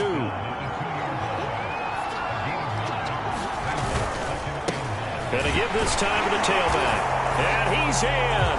Touchdown, Steelers. A great play there. His 3rd touchdown now on the year. And the Steelers take the opening kickoff of the 3rd quarter and drive right down the field to extend their lead. They'll give it to the fullback up the middle. And he will bull his way in there for the 2 points. Nothing fancy there on that 2-point try. Give it to the big boy, let him go to work. That almost felt like Sandlot football that we used to play, didn't it? Biggest guy on your team who can carry the ball, hand it to him and let him rumble. Nobody picked me on the Sandlot football team. You were quarterback, and I know better. I was the water boy. Now with him, and a loose football. And it's picked up by the Steelers. And his guys are going to get the football at the 23-yard line. Oftentimes when we talk about piling on in any subject, it's a negative. In this case, for this team, it's a real positive. Just scored. Now they go down, knock the ball free, get it back. They got a chance to really increase their lead and put themselves in the driver's seat. On the other side, a little insult added to the injury. They're in a bad spot. So 1st and 10, and if they score on this drive, might have to start digging in our second-half blowout material. Now a handoff here to his running back. And he'll get it down this time to the 17. 45 yards rushing for him now to this point. 6 yards on that last play. Here's 2nd and 4. And he'll give it here to his running back. And this time he's not going anywhere. They'll get him down right at the line of scrimmage. No gain on the play that time, and they'll look to convert on what will be a 3rd and 4. Ladies and gentlemen, that is a force of nature at the defensive tackle position. Yes, he's as big as they come, but still plenty agile. He's able to make a nice play there to swallow up the ball carrier. And he'll be taken down, but he does have 1st down yardage. Now that's disappointing for the defense. They had the advantage, had excellent coverage all over the field, but they let him get away, scramble, and pick up a 1st down and inside the 5-yard line. Back to throw. Bradshaw, flush to his right. Toward the end zone, but that's going to wind up incomplete. Down this close to the goal line, 1st down. Surprised that wasn't a run? I am, and you know I'm old school. I want to run the ball on 1st down in this situation because 2nd down, that gives me that option of running play action and maybe throwing it. Here's Harris, and he's into the end zone. Touchdown, Steelers. It's the fullback. His 1st touchdown on the year. And the Steelers are going to add on to their lead. And they just powered it in right there, Charles. 3 tight ends out on the field. The fullbacks for the defense, they knew what was coming. They knew, but they weren't able to stop them. They knew they had to meet them with a little bit of force. But on that play, the big guys up front won the day. Extra point put through by Boswell. And that'll push the lead up to 29 now.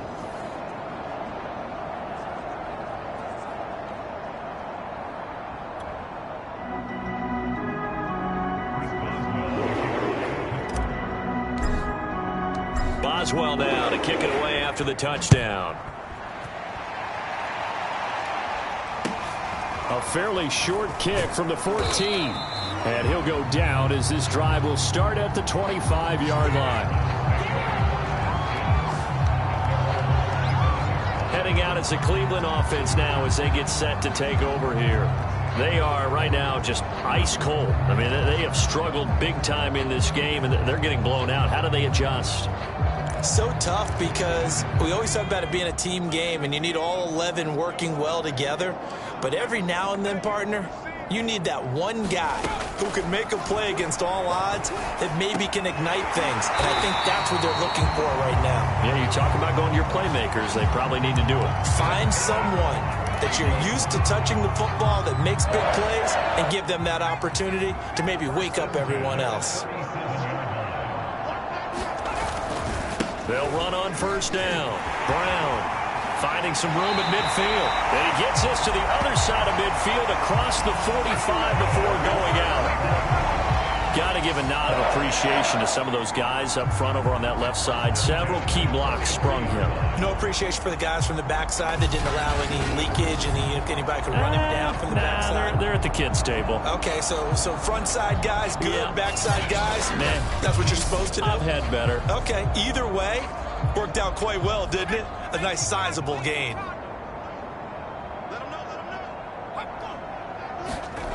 On first down, Lane. Throw left side complete. That's Boyd. A gain of 6 there on first.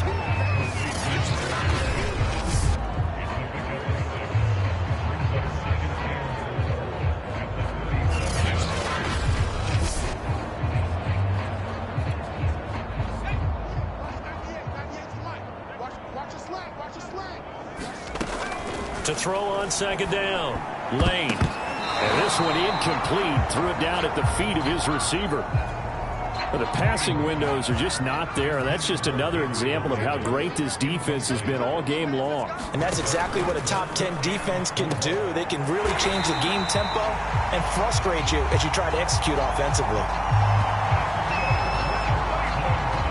As an unbiased observer, I think it would have been interesting to see what they would have done if they hadn't gotten the first down there. But since they did, I guess the point is moved. And they're right there in that middle ground, field goal range, punt, go for it. But as you said, they picked it up. On first down, Brown. And he went backwards. He'll be down at the 30.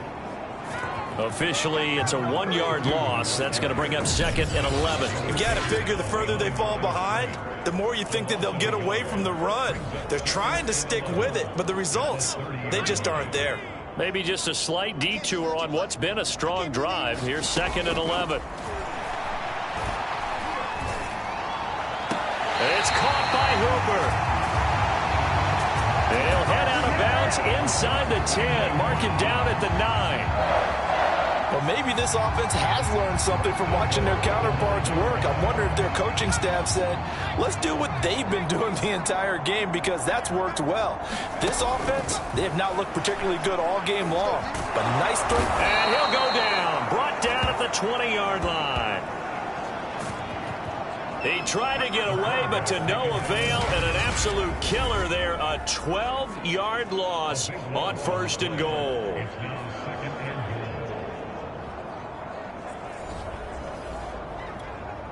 First down, a bit of a disaster, and now on second and goal, back even further. Here's a give to Brown. And he's going to be stopped here for no gain. And that's going to take us to the end of the third quarter of play. So they'll get a little extra time to come up with his third down play as we played 3 quarters. We'll return with more after this break. You're watching the NFL on EA Sports. Third and goal, trying to make that scoreboard at least a little more respectable.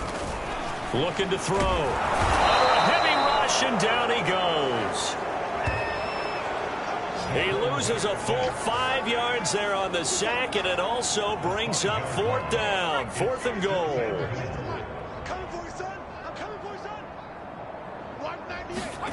As expected, they're going for it to keep the drive alive. And this is going to be intercepted. A great read, and it's picked off. And the Steelers are going to get the football here as the ball will come out to the 20. Well, offensively, Charles, hard to put a silver lining on this one. No secret that they had to take chances with a score where it is, and it leads to a turnover. I love how you paint the picture, partner, because you're exactly right about that one. Look at the empty stairs on that sideline. This is one of those games where you just want to go crawl under a rock until it's over. And he'll be corralled right around the 34. 59 yards rushing for him now on what was his 10th carry of the ball game. From the 34 now, here's first and 10. And to give this time to the tailback. And he'll rumble for about 5, up close to the 40. Brandon, I've got to think this offensive line has got some smiles on its faces. And I know it sounds crazy, but they practiced for this back in training camp. They knew they'd be in situations where there'd be extra defenders in the box coming after them, trying to keep them from locking down a game. Right now, they want to show the world they're up to the challenge.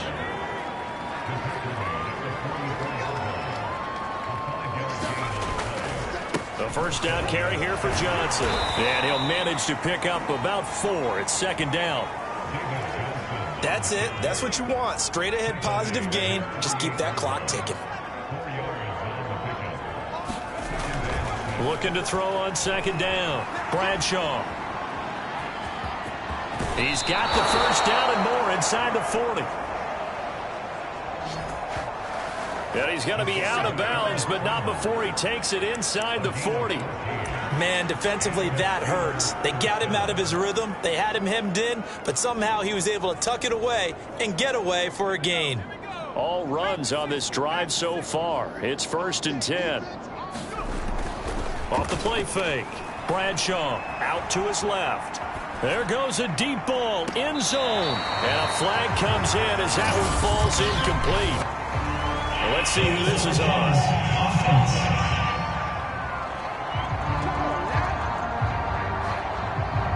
So he was past the line of scrimmage when he threw it. And as they say, that's a no-no. Got to be able to understand where you are on the field and not cross the line before throwing the ball downfield. So the illegal forward pass also cost him a down, and now it's 2nd and long. Back to throw. Bradshaw. Completion left side to Miller. That catch good for 5. It's 3rd down. And let's face it, you can put any Halloween costume on him. You're not going to be able to disguise him because for a tight end of his size, difficult to sneak him anywhere, but that's what they tried to do. Lined up on his right, tried to work his way back to his left, but just a minimal gain as the defense was able to react quickly. To throw on 3rd down. Bradshaw. Got a man. It's Swan complete. And he will have a Steelers first down as they're able to get the 3rd down conversion. He gets his first catch there, but all in all, when you're talking about the #1 receiver in the NFL coming into this game, and we're just talking about the first catch there, I think they're doing a nice job of bottling him up. And he's tackled a yard short of the marker. Good gain of 9 on 1st down. Now that's staying ahead of the chains. Really good pickup on 1st down, hitting the tight end there. Now it brings up a 2nd and manageable. Just found a hole in that zone. They'll try and run some clock here as they keep it on the ground. And now they're inside the 10 as he's brought down at the 9. They'll try and run for it on 1st and goal. And he'll take this from the 9 down to about the 7. The line of scrimmage, the 7 now on 2nd and goal. Looking to throw.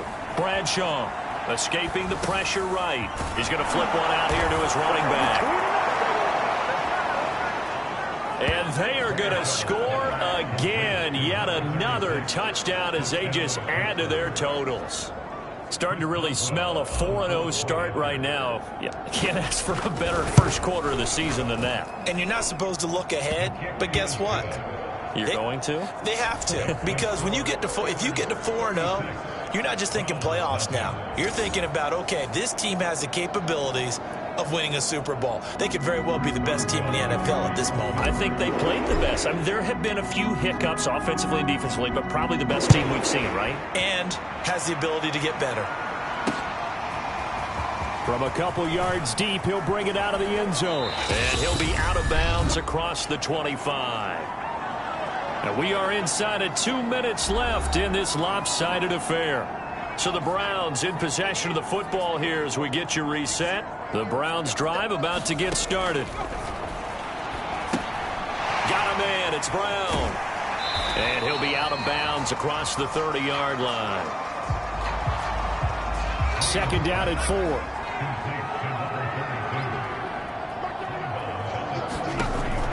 Back to throw. Lane. And the Steeler pressure too much here. He's going to go down. It'll go in the books as a 7-yard loss on the sack, and it's 3rd down.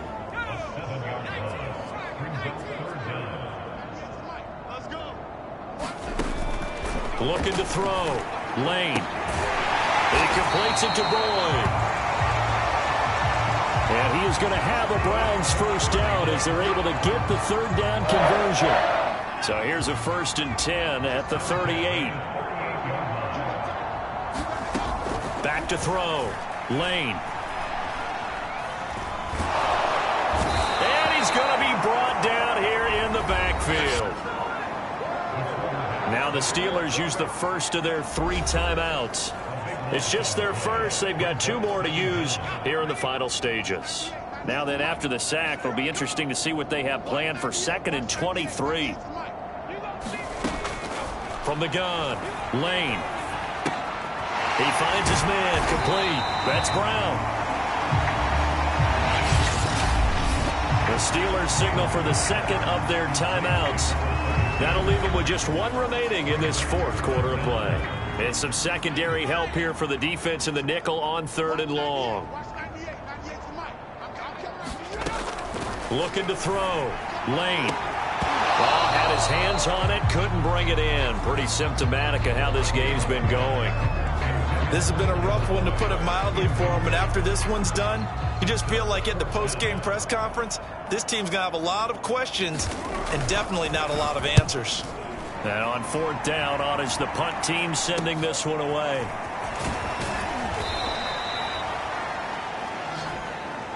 They call that a punt of 38 yards officially. And the offense will take over with a new set of downs. And Pittsburgh getting set to take the field. They have the dream scenario you hope for coming into the game. Just 1 kneel here, and this game should be over. And it's always the final play of preparation each week. The practicing of the kneel-down formation, the victory formation. We've got a game in hand, and that's all they're going to want to do now. They'll put someone back deep just in case something goes haywire. But all in all, take the snap, kneel down, and shake hands. Yes, get out of there. That one looks like he'll throw here. Flushed out right. And hauled in by the tight end Miller. 4 yards on the completion, and it sets up a 3rd down. Off play action. Bradshaw. And incomplete. He had nowhere to throw, so he just tossed it away. But that brings up 4th. Well, the other day they told us when we've got 3rd and 5 or less, we have to be able to convert. And I guess every team would say that, Charles, but an opportunity missed there. What they were trying to tell us is they believe it's a matchup game at that point. And they liked some matchups that they had, thought they could exploit them, unable to do so on that play. On 4th down, Bradshaw. He's going to fire one deep over the middle. And it's incomplete. They're still throwing to the very end. But now this game is over. So this one in the win column for the Pittsburgh Steelers. And I tell you what, Charles, this might be about as good as it gets. They were incredible. Yeah, offense was in fine form. The defense threw the shutout at them. I think they worked in concert together. What I like about the offense was they held the ball pretty well. You know, time of possession, exactly what they were looking for in this one. And that helped out their defense. Didn't have to be out there the entire time. So when you do that and you're out there fresh playing, off a little extra spring in your step, and it showed up in this one. They had a ton of spring in their step. Impressive victory. So for the Steelers, that early momentum continues here as they move to 4-0. And they'll head back home next week to take on the Baltimore Ravens. Meanwhile, for Cleveland, they'll drop down to 1-3. And they'll be on the road next week as they get a date with the Jaguars in Jacksonville. Thanks for tuning in, everybody. Alongside Charles Davis, we thank our entire crew. I'm Brandon Gaudin. This is the NFL.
today.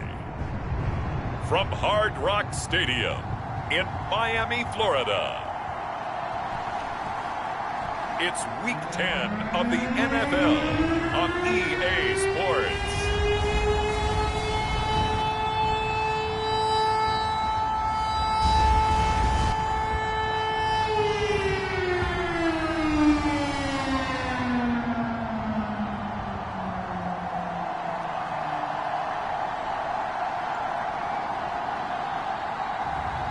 It's the Miami Dolphins taking on the New England Patriots. From beautiful South Florida, there's a look at Hard Rock Stadium in Miami. The excitement brewing here in South Florida as a moment ago the Dolphins starters were introduced to this home crowd. They're fired up as well as they get set to match up with Tom Brady and the New England Patriots.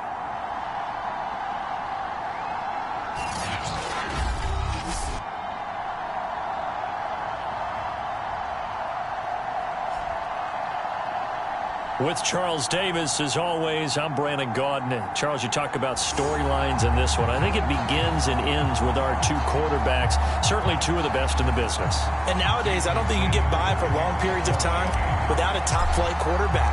The way the game is played, with all the responsibility he has and how the game flows through him, if he's not on the top of his game, your team's not going to benefit at all. And taken down just past the 20 at about the 21-yard line. So here come the Patriots now to take over on offense. They'll be led out by a guy who is very familiar with his defense from all his years in the AFC East. He, of course, is the great Tom Brady.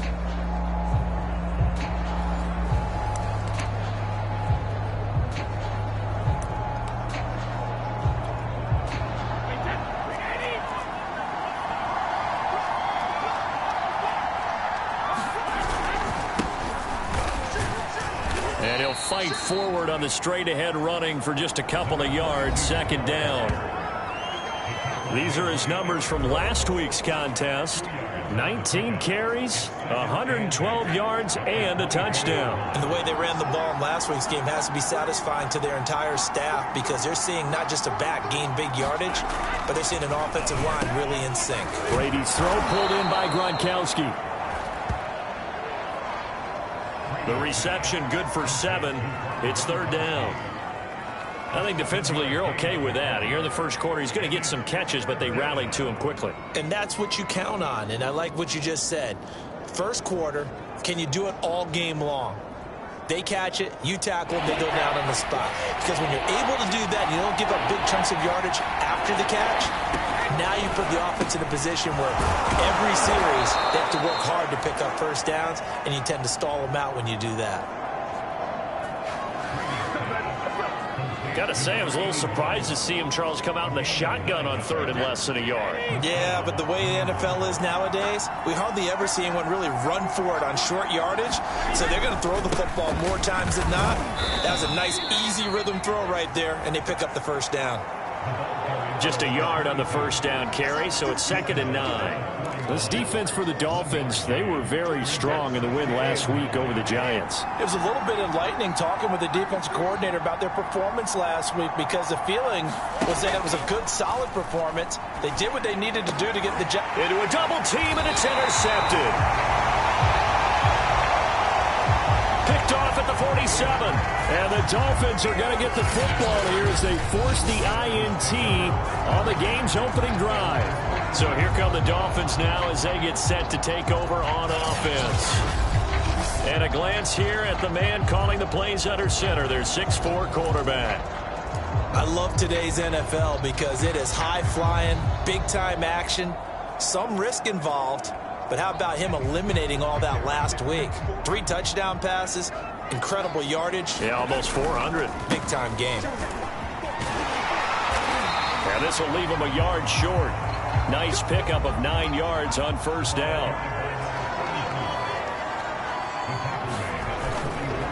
Williams going to get it again on second down. And he's going to get stopped up quickly. Give him a yard down to the 43.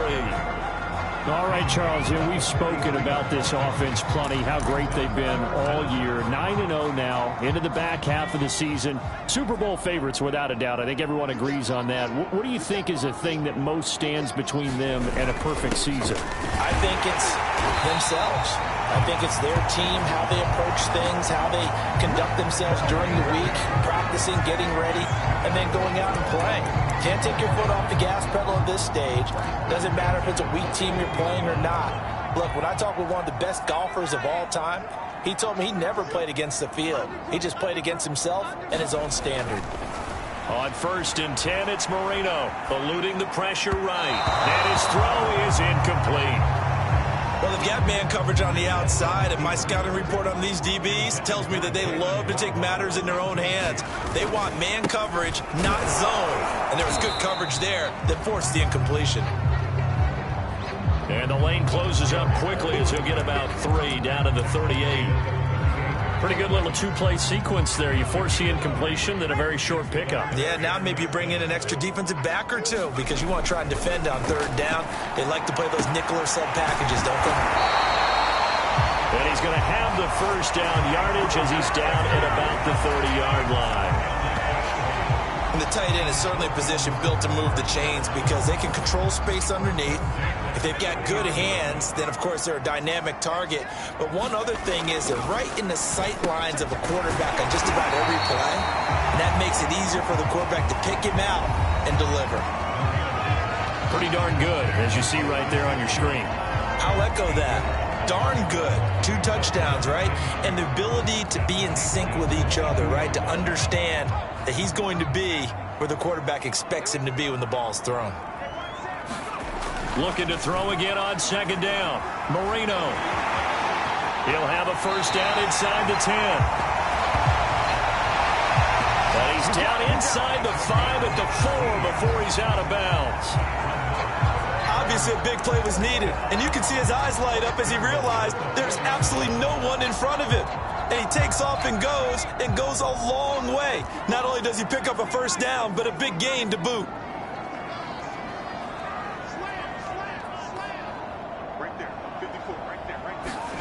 Marino sets up. And he is going to go down. Back at the 11-yard line. And the sack leads to roughly a loss of 6, and it brings up 2nd and goal. Well, there's still time to rectify this situation because the silver lining, they took a sack on 1st and goal. But that close to the goal line, that still definitely hurts. That catch good for 8, but still, it's 3rd and goal now. Brandon, perfect defense in this situation would have meant that there was an incompletion and would have picked it off. Okay, so they gave up the completion.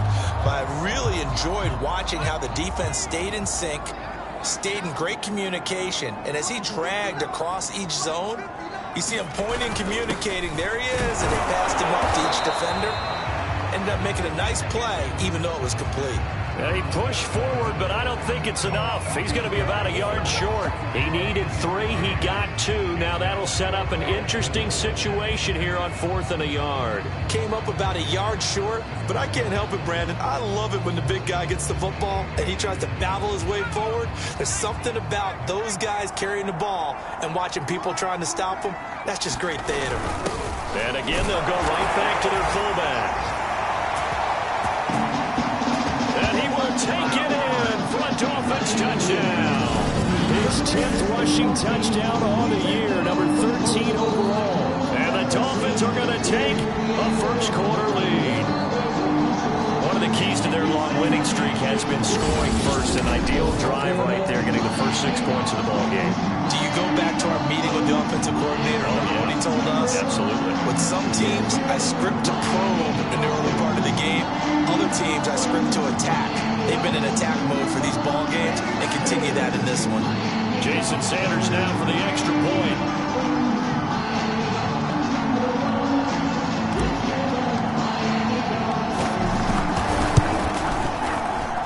And that makes it 7-0 Dolphins. That one in the books as a 12-play drive. And it ends with a 1-yard touchdown run.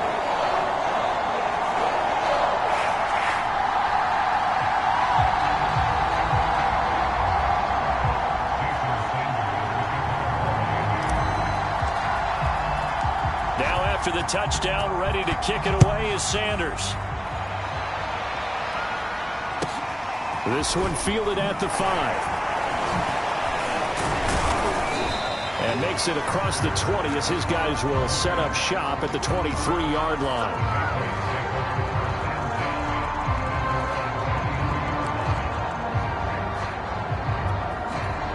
The Pats at the line, ready to go. 4-4, their record through 8 games on the season. Would you say that this team has overperformed, underperformed, or are they kind of right where you thought that they would be? Do you mind if I say yes, yes, and yes? Because ultimately to me, 4-4 is about where they should be, because we've seen weeks where they've been really, really good. They've looked terrific. Other weeks where we wondered just how good is this team. They want to be consistent in their play. Not consistently inconsistent, which is what they've been thus far. So quickly all the way up at the 40-yard line. Shotgun now for Brady. Throwing left side, he's got Gronk, complete. And he'll be out of bounds up near the 45 at the 44. They'll contain him to just 4, second down. Now they'll run on the draw. And give him about 5 as he gets this up to the 48-yard line. And there's a run to be happy with. Good, solid yardage. He'll take that anytime you hand the ball to him back. On third down, Means. And that one going nowhere from the start as he's met in the backfield and goes backwards. That'll back him up 2 yards and also bring up 4th.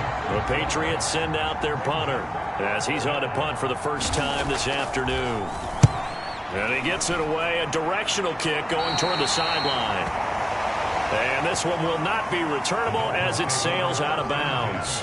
So Miami coming out for their second drive.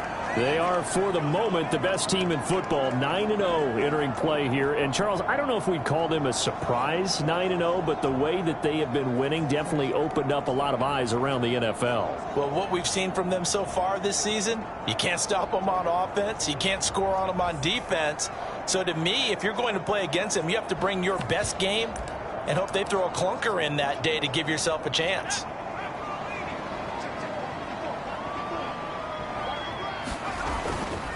They begin the drive with Williams. And he'll take this ahead for about 4, second down coming up. Well, on every play call, you realize it's not going to go for a touchdown. So a lot of your calls are setting things up for maybe later in the game, trying to establish the inside run with toughness now, hopefully get to the perimeter later. And let's face it, you could do worse than a 4-yard run on first down. Coming up on a 2nd and 6.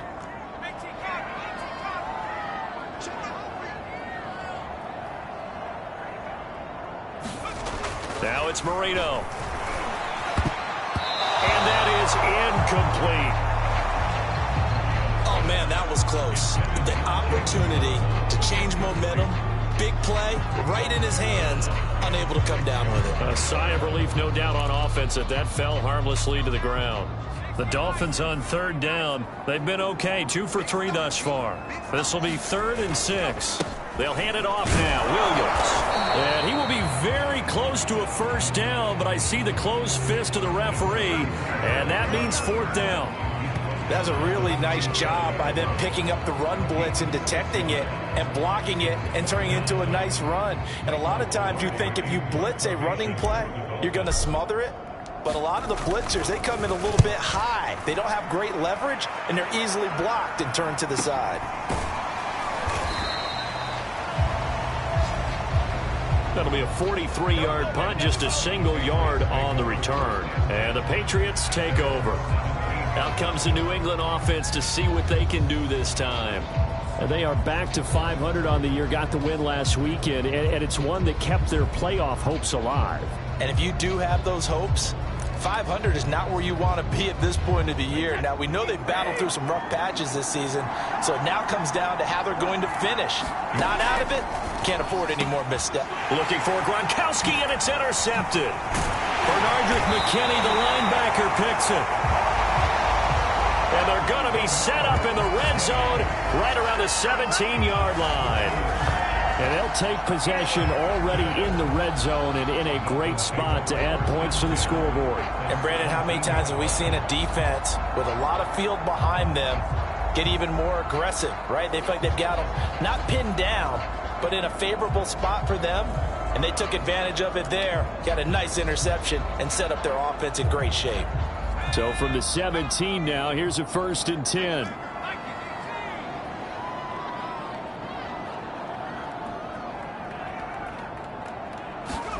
After the interception, here's Marino. Flush to his right. And he just throws this one away. Smart decision here this close to the end zone, and it brings up 2nd down. And to put it mildly, this is a tough spot defensively. They have to come right back out and defend their red zone.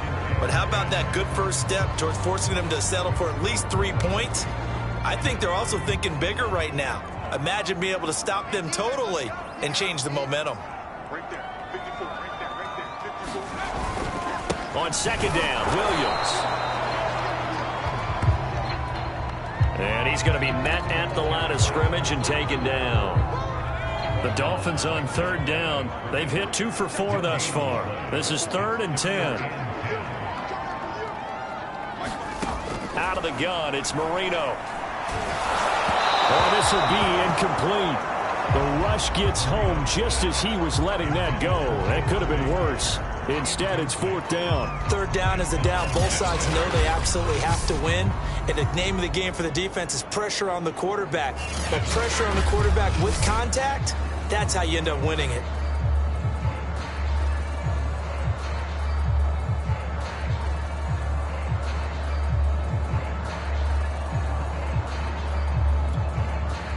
Jason Sanders now for the Miami field goal. From the right hash, this from 33.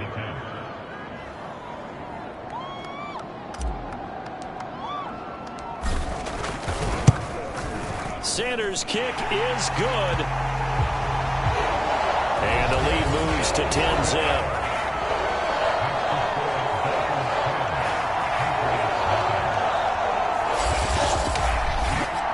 So that one on target, and it adds to this first half lead. And maybe we're too early to worry too much about 1-score lead, 2-score lead, etc. But this is where you kind of start banking those points that come in helpful later on. After the field goal, here comes Sanders to kick it away. Taken from about the 12. And they'll get him down inside the 30 at the 27.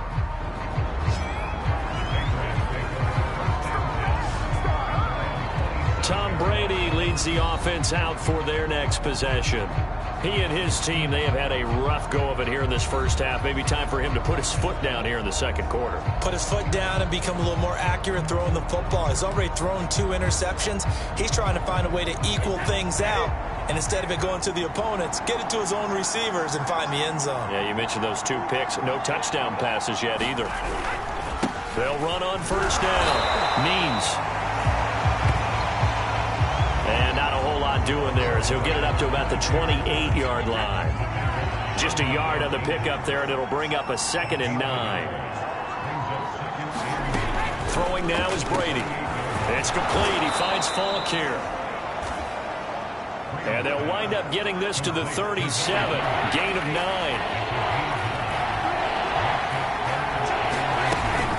On 3rd down. Means. He's not going to get there. That won't even be close. It was blown up in the backfield. A loss of a yard, and it brings up 4th. Sometimes you just sit back and marvel at what he can do defensively.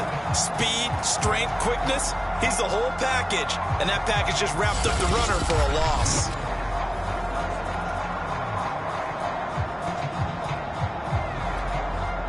The Patriots send out their punter as he's on here to punt it away.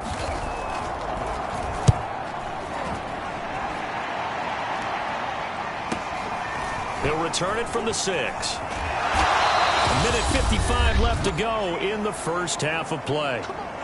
Now after the punt on that play, we've got a man down on the field. We'll get an update when we come back to Miami.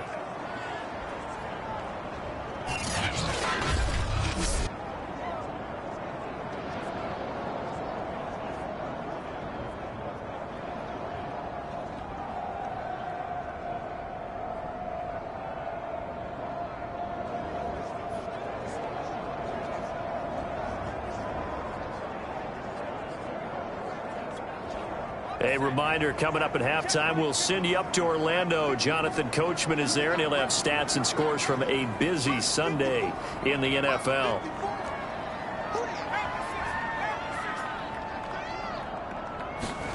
They'll throw on first down with Marino, escaping the pressure right, and able to get this across the 20 before going out of bounds.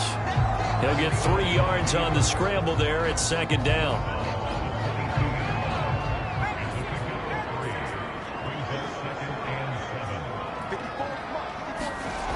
Here's Marino. He finds his man, complete. It's Chambers. And quickly, they get to the line. Marino to throw on third. He's going to fire one deep, middle of the field. And that's caught inside the 35. Touchdown. Mike Gesicki, his 4th touchdown on the year. And the Dolphins add on to their lead. When they drew that up, I don't think they envisioned it ending in a house call. But he got it, took it all the way home. Really impressive run after the catch, wasn't it? That was really special by him. But let's face it, today's NFL, those tight ends are often former wide receivers or maybe even sometimes bigger running backs. They just put them in a position to get a great matchup and make plays like that.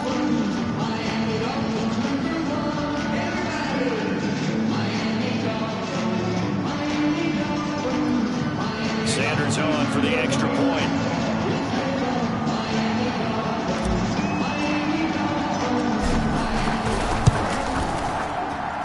He's got it, and it's 17-0. Scoring summary, 3-play drive, and it ends with a touchdown for the Dolphins.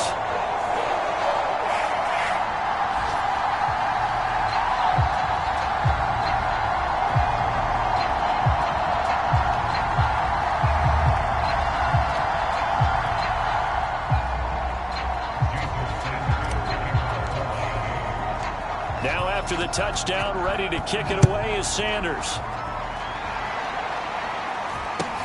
A fairly short kick from the 14. And a nice return sets him up pretty good here right at the 30-yard line. A look at the running back, the man out of the backfield as he gears up to go again. They haven't been able to get him on track. They haven't been able to get this offense on track. No points so far. Maybe it's time to start doing a few different things. Throwing the ball a little bit, maybe featuring other people touching it for a while, and then you get a chance to come back to him when things have changed a little bit. They have to make an adjustment. Still time for him here as we sit in the second quarter. Now the Patriots going to use one of their timeouts, as the stoppage will come with a little under a minute to go in this first half.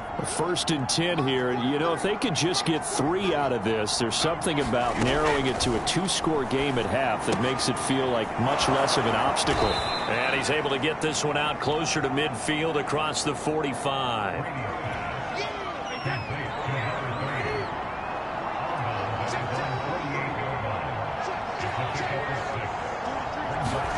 Again, they'll throw with Brady. That's going to be caught by Fryer. Now the Patriots will use the second of their timeouts as the clock shows 50 seconds to play here in half number 1. This offense finding its legs now. Here's another 1st and 10. Now Brady. Looking for Edelman, and he hits him. It's complete. A good pickup there. 8 yards on the first down completion. Throwing again on second down. Brady. And he finds Edelman again.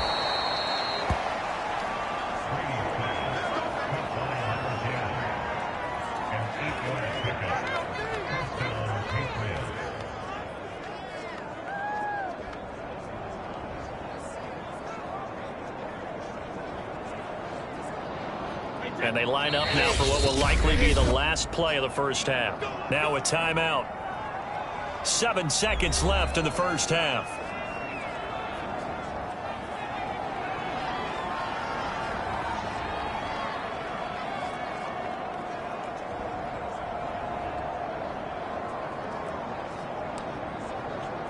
So even though it's first down, here's the field goal unit on now to try to get 3 before halftime. from the left hash. This from 46. And in his 15th season, he's able to get this one to go. And they're on the board at least here. It's now 17-3. So they do get the 3 points before they hit halftime. Something to build on, maybe. Yeah, go ahead and raise the banner, right? Wave the flag. That's good. Got points. And now, as you said, they've got something to build on as they get ready for the second half. And in hindsight, probably should have taken a knee as he only gets this out to the 16-yard line.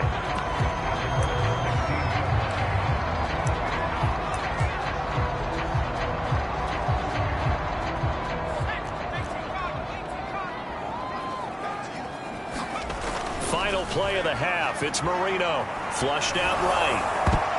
And this a leaping effort, but it's knocked away and incomplete. So the two teams will head to the locker rooms here in Miami with the Dolphins on top. As we send you up to Orlando to check in with Jonathan Coachman and our EA Sports Halftime Report. All right, Brandon, thank you very much. More from you two in a minute, but first, let's take a spin around the NFL and see what's going on here in week number 10. We begin with an AFC matchup at MetLife Stadium. Jacksonville making the trip north to take on New York. And it's the Jaguars who are out in front. Jake Luton has thrown a touchdown pass. From there, we head down south to Tampa to check on the Bucs at home at Raymond James Stadium. And they have the lead in that one over the visiting Lions. A couple of touchdown passes there for Kyle Trask. Finally, let's get to the country music capital of the world and see what's happening with the Titans at home in Nashville. And that game's gone to the half, all even at 10-10. Meanwhile, in our game, it's been a back-and-forth first half. Who can put it together in the second half? For the answer, we turn it back over to our broadcast team of Brandon Godden and Charles Davis. All right, Coach, thanks very much. Fine work as always as we welcome you back for quarter number 3.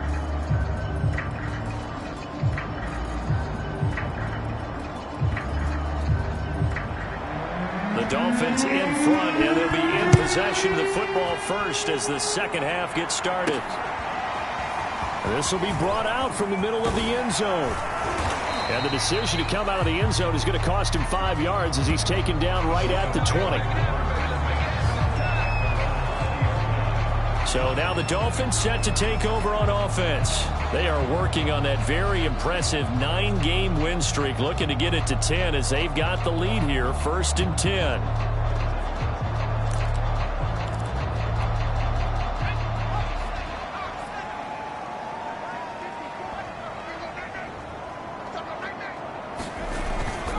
They start the second half here with Williams. And he is brought down at the 22 after a gain of 2, and it brings up second down.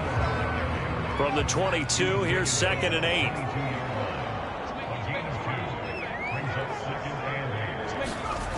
To throw is Marino, eluding the pressure right. On the right side, open is Gesicki. And he'll be upended here after a pickup of 3, getting it out to the 25. He was out there waving his arms, and when you got a quarterback out of the pocket looking for any help, I guess waving the arms is helpful. It certainly is, because you got to get his attention, because now you're in scramble drill. So everyone's adjusting their routes, finding open space, and he found the right spot for the completion. And all the way in for a Miami touchdown. Mike Gesicki with his 2nd touchdown of the game and 5th on the year. And the Dolphins are able to extend that advantage. Well, that's pretty impressive, Charles. It's one thing to be an elite speed wide receiver and have all that yards after the catch into the end zone, but from your tight end? Yeah, you don't get that very often. What you're describing is more like a Tyreek Hill, a Devontae Adams, and Antonio Brown. You're not talking about a guy that lines up or can line up in line and look like an extra tackle on running plays. He took that bad boy downfield just like he was a scat back. Before the game, he told me, I'm going to have a zinger or 2 today. And I went, a zinger or 2? I guess that's a zinger, right? That's a zinger. Now after the touchdown, ready to kick it away is Sanders.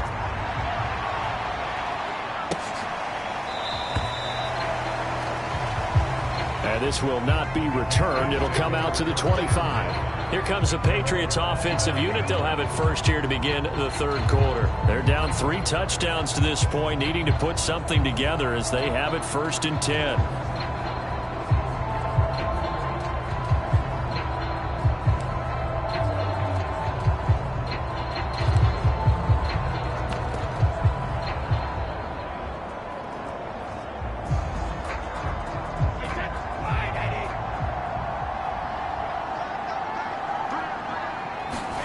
Brady now to throw.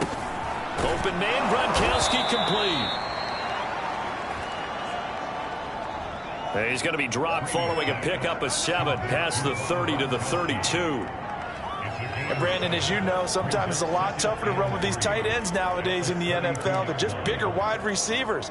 He lined up on the left side of formation, ran a drag route across the field, and tried to work his way open. He was able to make the catch, but the defenders were there, couldn't do a whole lot with it afterwards. And this won't be enough to pick up the first. A gain of 2, 3rd and 1.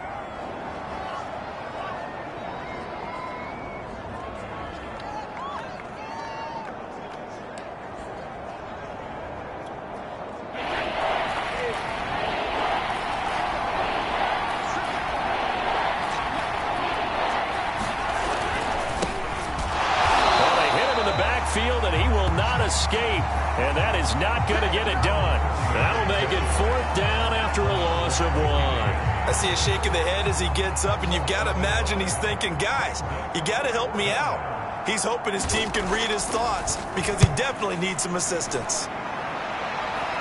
Fair catch signaled for and taken just shy of the 30-yard line. Just 34 yards on the punt there, no return, and it'll be Dolphin football. Out comes the Dolphin offense now as they get set to take over here. They're just looking for more of the same. Great first half so far, good second half. And you know, sometimes I guess maybe, Charles, these coaches, they don't have to tell these guys much when they're rolling like they're rolling right now. You're exactly right. I've heard stories of some of the best coaches in our time or any time having grabbed their staffs at halftime and said, guys, they're playing really well. Don't go in there and give them a whole lot of stuff. Just pat them on the back. And essentially the speech at halftime is, let's go, guys. And that's it. Yeah, no one's upset the apple cart so far.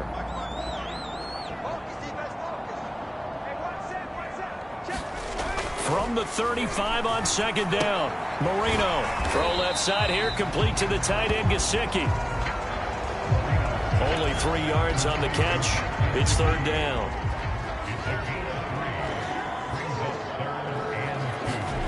Here's Marino to throw. It's complete to Williams. And he is going to have the Dolphins first down by a couple of yards as they're able to get 4 there on 3rd and 2. Caught that look from you there, partner. I think we're on the same page on that one. Just his first catch. I think we both thought he'd be a little more active in the passing game.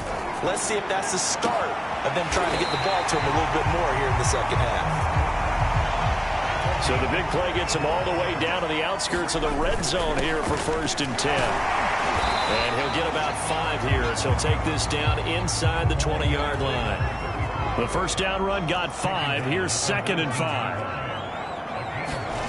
Marino will throw.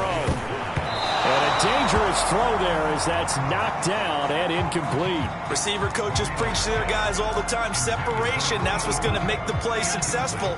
That time there was very little, and I think they were actually fortunate that it was only knocked away and not intercepted. Now Marino. Flush to his right. And he can't quite get there. Tackled down at the 1.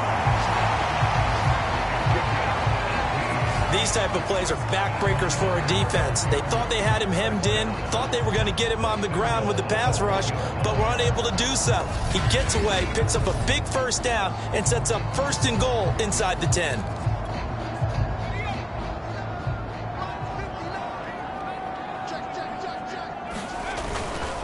They'll run it with Williams.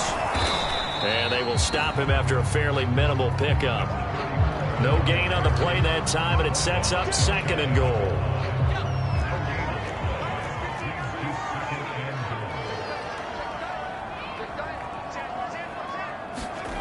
Now Marino to throw it, escaping the pressure, and he will not make it back to the line of scrimmage as he's going to be taken down. It'll go as a sack for a loss of a yard, and now it'll be 3rd and goal. So they were stopped trying to run the ball on 1st down. Now they take a sack on 2nd down. The offensive coordinator's got to find a way to flip the script on the defensive coordinator because right now the defense has the advantage. And I don't think he got there. No, they stop him right where it all started. No gain on the play, and what to do now on 4th and goal. The kick by Sanders is good. And that will extend the lead out to 24. Only 3 points there, but I got to think at this point in the 3rd quarter, that's all you're really looking for. And right now the lead is 3 touchdowns and 3 two-point conversions. So you and I both know a huge order for the best of teams. And from what we've seen so far, hard to believe that that's a likely scenario. 3 two-point conversions? That's difficult.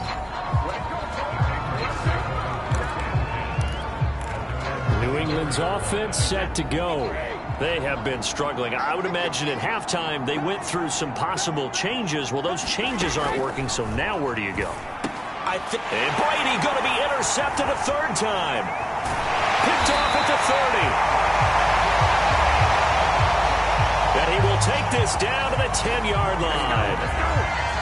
This defense, Charles, coming up with another interception. They have really done an excellent job of locking up these receivers. Yeah, they're really on fire. They are actually doing what they talk about all the time, which is plastering to receivers when they're in their zones. They didn't give up a touchdown in the 1st half. Haven't done so here in this half either. Blanketed the field going all the way back to the opening drive, and they come up with a pick right there. And they'll get him down after a pickup of 8, 2nd and 2. 3 quarters in the books. We'll return with more after this. You're watching the NFL on EA Sports. 8 yards the tally on that 1st down run. Here's 2nd and 2. They run it again with Williams. And he'll take this into the end zone for a Dolphins touchdown. A great effort there.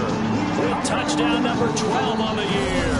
And the Dolphins add on to their lead, and it's looking like that win streak is going to extend another week.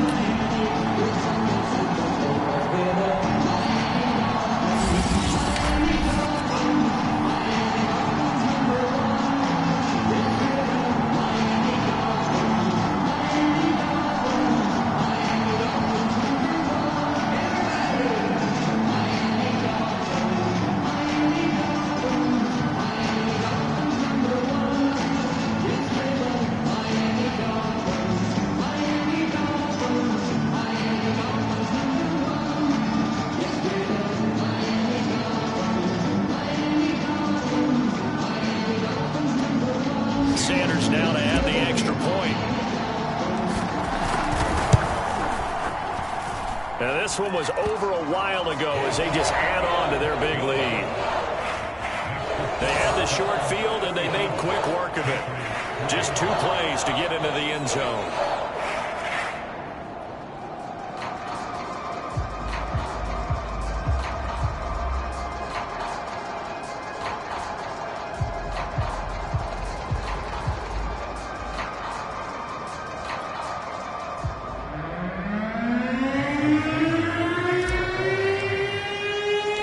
Now after the touchdown, ready to kick it away is Sanders. Fielded right around the 8. And good coverage there on special teams as they'll get him down shy of the 20. The Patriots ready to try again on offense. And last time, 1-play interception. So this offense, they should be fresh. That's a good way of putting it. And I can't wait to see what they decide to do with play calling. Because a 1-play drive where you throw an interception, a lot of people would think the very next time out, run the football, don't give them a chance. Maybe play action? I think maybe you go play action, show your quarterback, get a little confidence in him, and let him fling another one. That catch good for only a couple.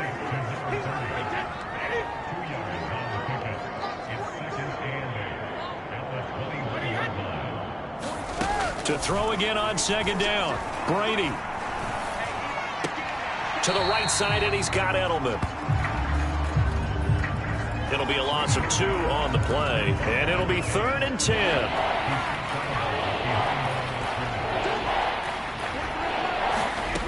To throw, it's Brady. Finding a safety valve here. That's complete. And they will rally and stop him short of the first down. They get him to the ground at the 26. And they're indeed going to go for it here on 4th down. So trailing here in the last quarter, let's see how this plays out. And he won't get there. They stop him a few yards short of the line to gain. The Patriots come up empty on 4th down. And the Dolphins get the football in great field position.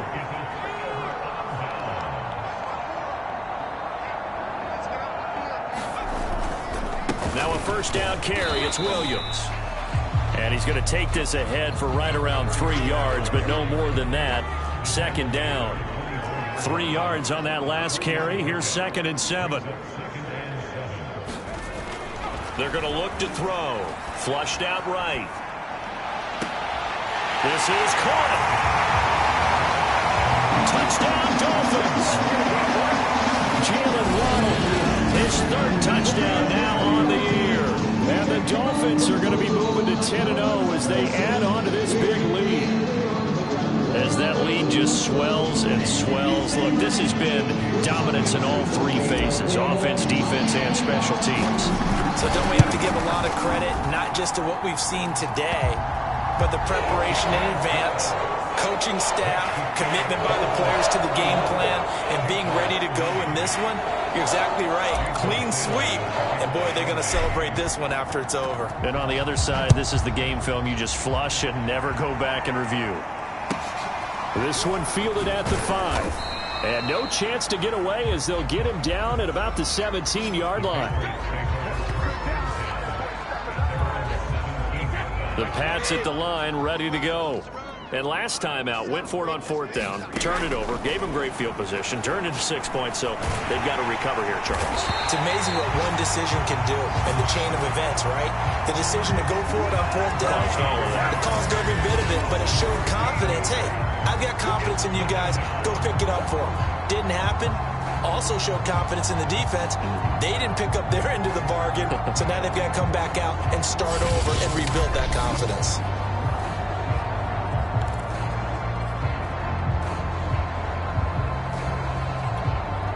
Now then, after the sack, it'll be interesting to see what they have planned for 2nd and 23.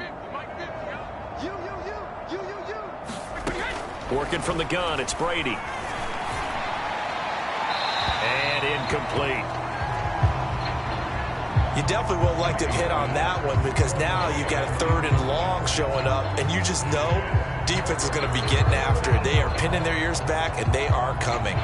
New England on 3rd down. Just 1 for 5 to this point. This will be 3rd and forever.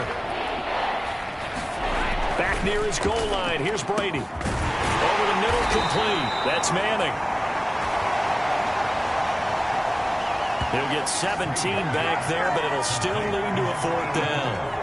I don't know how many times, not just in my playing career, but you and I working together, have we ever heard a coach say, you know, I just don't have that play on my call sheet. And that's really what we had here. That was a big hole they were trying to get out of. Yeah, big gain, still a ways to go, though. Officially just 27 yards there on the punt. And the Dolphins will begin this drive in great field position, 1st and 10. Miami set to take over. And they just continue to roll right along, really. This has the looks of yet another victory as they hope to polish it off here in quarter number 4.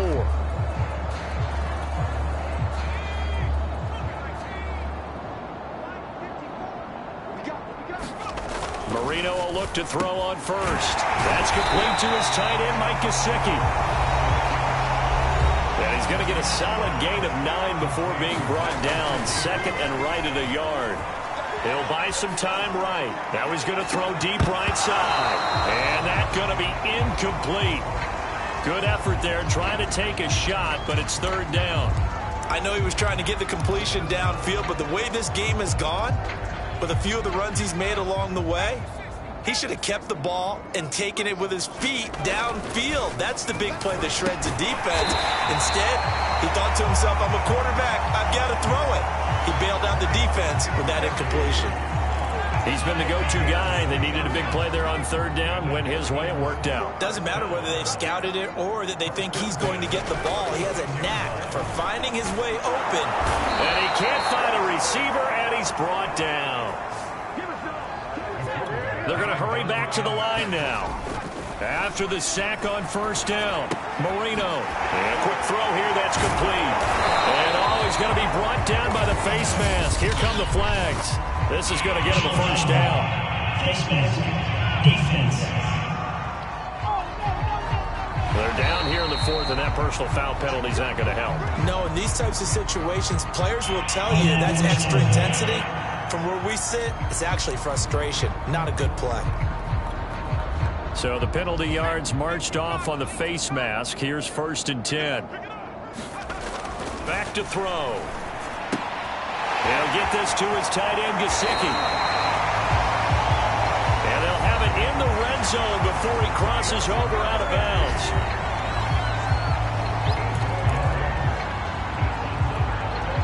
Not totally home free yet, but it's looking good as they come up 1st and 10. They'll set up to throw. There's that man again. It's complete. And he will get into the end zone. It's another touchdown. This thing is ugly. Well, we know someone just added to his touchdown passing total, but all he did was get the ball out quickly to his tight end and let him take care of business the rest of the way. Extra point up and good by Sanders, and the lead will swell by one more. Now after the touchdown, ready to kick it away is Sanders. This one fielded at the 5. And the tackle going to be made right there at the 25-yard line. New England trying to get a place on offense.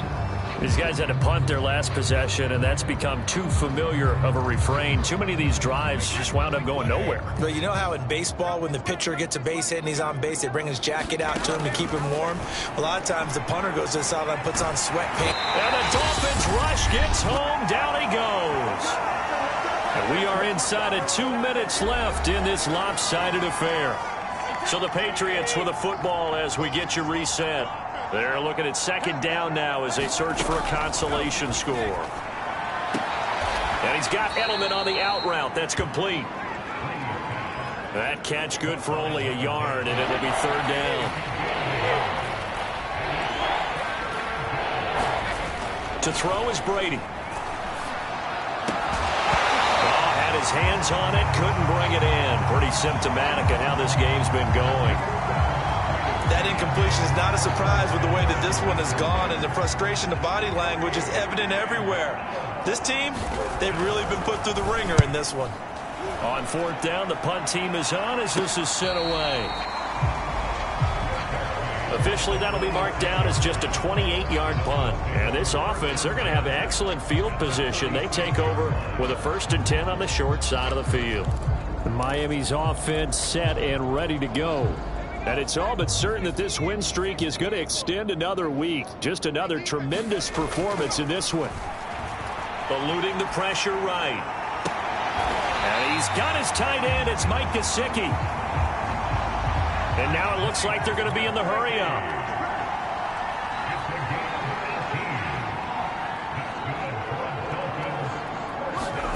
And Marino actually going to look to throw it. And he's got his favorite target yet again. It's complete. Now the Dolphins going to burn the first of their timeouts. It's just their first. They've got 2 more to use here in the final stages.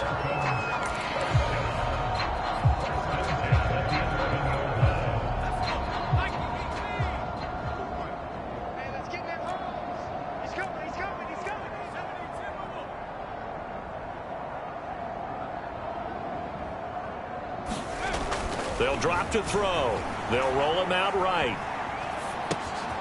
He's got a man. It's his tight end. That's complete. The Dolphins going to take their second timeout. That'll leave them with just one remaining in this fourth quarter of play.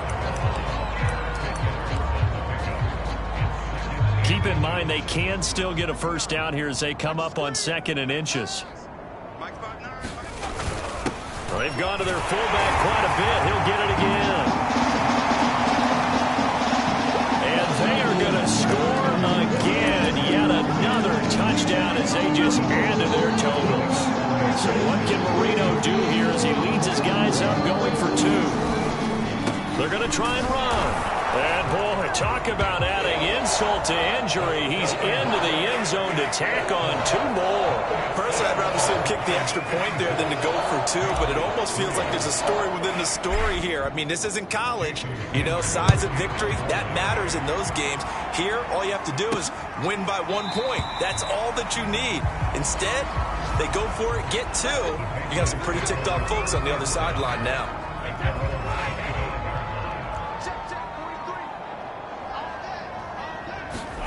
Brady now on first down. It's complete. He's got Gronk. And he's brought down, getting this one up to about the 35. Ball up to the 35 now as they come up on 1st and 10. Here's Brady. And nowhere to fit that football in. It's knocked away and incomplete. As a defensive back, you have some weapons at your disposal that we don't often talk about. And you can read the receiver's eyes, you can read his hands, and you know that the arrival of the ball is imminent. And that allows you to make a play on it and oftentimes knock it away. He's got it complete to Gronkowski. They get 6. That'll leave them with 3rd and 4. One final try now for Brady. And his pass is intercepted for the 4th time today. Picked off near the 44. Yet another mistake after the interception there. And gosh, you look up at the scoreboard, they just got to be thinking this one cannot get over fast enough. It certainly can't. And also what happens when you get this big of a deficit, you're supposed to make all the right throws, right? You're supposed to try and obviously get the ball to your own guys. But being down this big, you also take even more chances. And in this situation, that hasn't paid off for them at all. On the other sideline, jubilation and laughter. Well, Charles, it's one thing to win. It's another thing to win and put up the amount of points that they did. Boy, were they clicking on offense. They can't help but feel great about themselves, can they? I mean, what a game to put up that number of points, continually feeling like they're moving the ball and things are working and clicking. They think that they can bottle this and carry it with them. And as an offensive coordinator, you just don't think you can do anything wrong. Whatever you call, run, pass, it's all going to work. That's called being in the zone. So for the Dolphins, they keep on rolling 10-0 now to start the year. And they'll hit the road next week to take on the Buffalo Bills. Meanwhile,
today.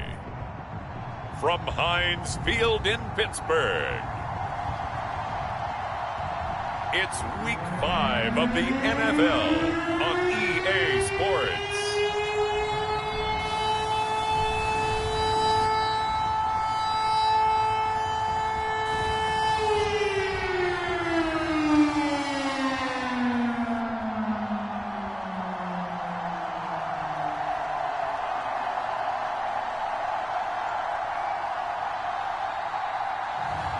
It's the Pittsburgh Steelers taking on the Baltimore Ravens.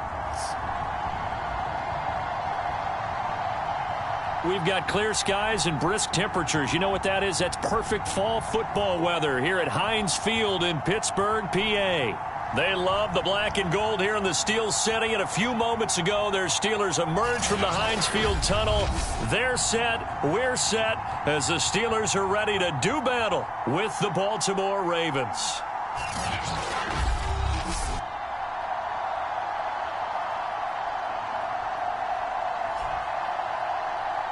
With Charles Davis, as always, I'm Brandon Gaudin. Charles, you talk about storylines in this one. I think it begins and ends with our two quarterbacks, certainly two of the best in the business. And nowadays, I don't think you can get by for long periods of time without a top-flight quarterback. The way the game is played, with all the responsibility he has and how the game flows through him, if he's not on the top of his game, your team's not going to benefit at all. And he'll be tackled just shy of the 25. So out come the Steelers now for their first drive. And a glance here at their quarterback, standing 6'3". And he's been playing at an elite level here in this early half of the season. Tops in the league in touchdown passes at this point. This is definitely a wide-open offense, so we'll see if he can keep his string of good games going right here. Flush to his right.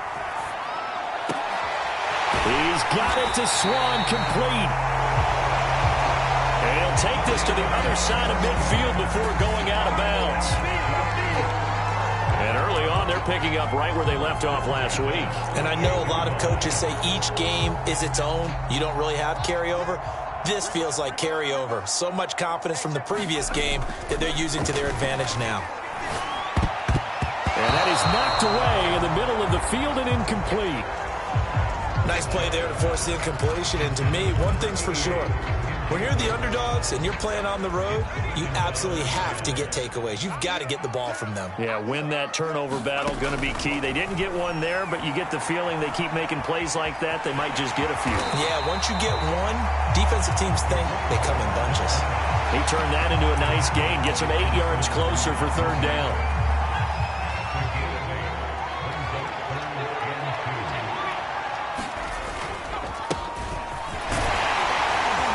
And he's going to have the first down, yardage to the 35. Well, partner, what do you think? Might have been 4-down territory if they didn't pick it up, but... Yeah, it's a moot point now. I was curious, so if they didn't get it there, would they have gone for it? I guess we'll never know. Yeah, we didn't have to make that call, but I have a feeling both of us would have said, go for it. And he slides to avoid the hit. Now a handoff here to his running back. And he'll power his way forward for about 4 yards there on the first down carry. The numbers for him from a week ago, 15 carries, 77 yards. They look like a team that really emphasized the running game in the offseason. They were going to build around it. Didn't matter if they were going to run gap scheme, power scheme, whatever. They've got a runner who finds yardage if you give him just a little bit of space. And he'll give it here to his running back.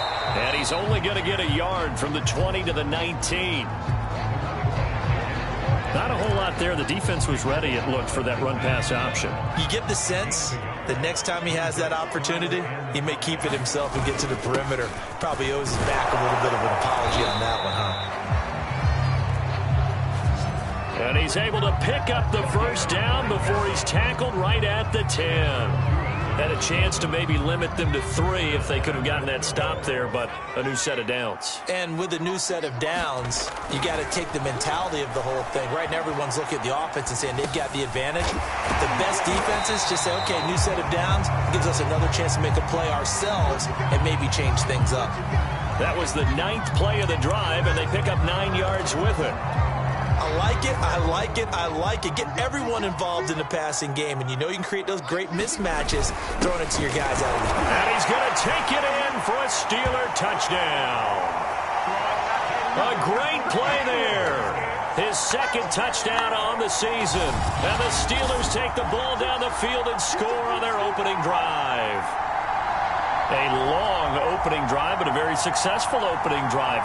We call that methodical, I guess, when it takes that many plays. Methodical and almost like a boxing match where you're hitting them with body blows. They can withstand them here. Look, they gave up the touchdown, but you don't feel like a knockout is there. But they keep doing that in the fourth quarter. That's when the knockout occurs. It becomes tough for that defense if they're on the field that long. We'll see if they can continue that in future drives.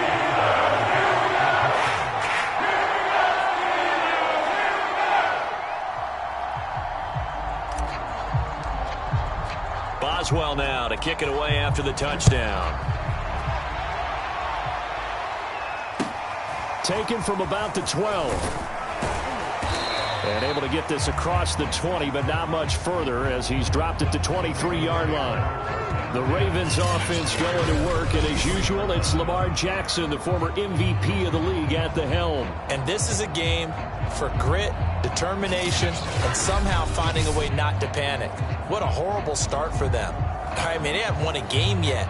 So now, as a quarterback, you're not just talking to your team. You've got to demonstrate to them what they need to do to win. He's got to be the leader by how he plays. Jackson and the Ravens come up now 1st and 10 at their own 23.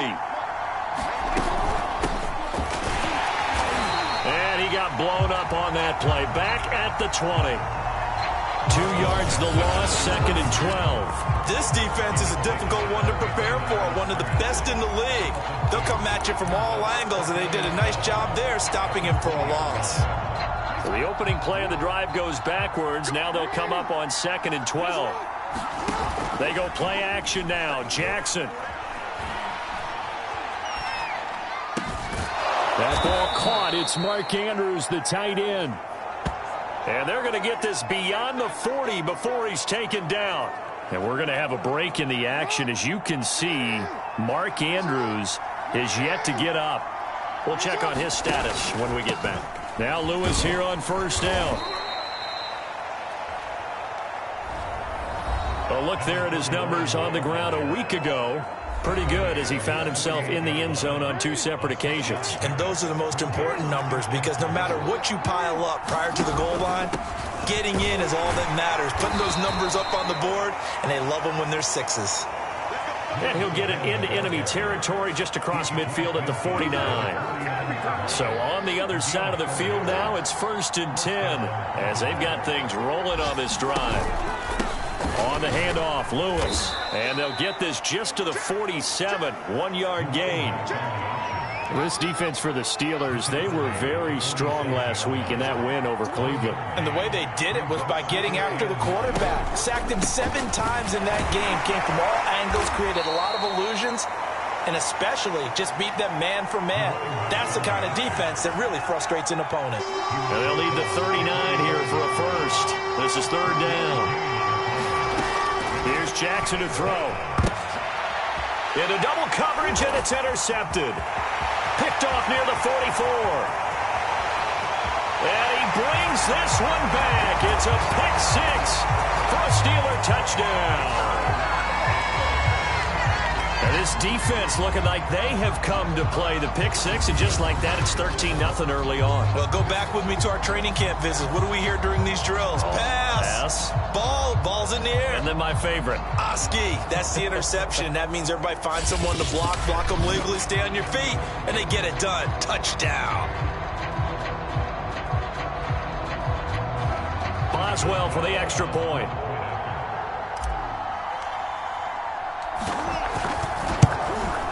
And it's good, and they have jumped out here to a quick 14-0 first quarter lead. So the defense creating some points, not only getting the interception, but then returning it to the end zone for the pick-6. So they'll get another shot on offense following that pick-6, and now the kick is away. A fairly short kick from the 14, and able to get this out to the 25.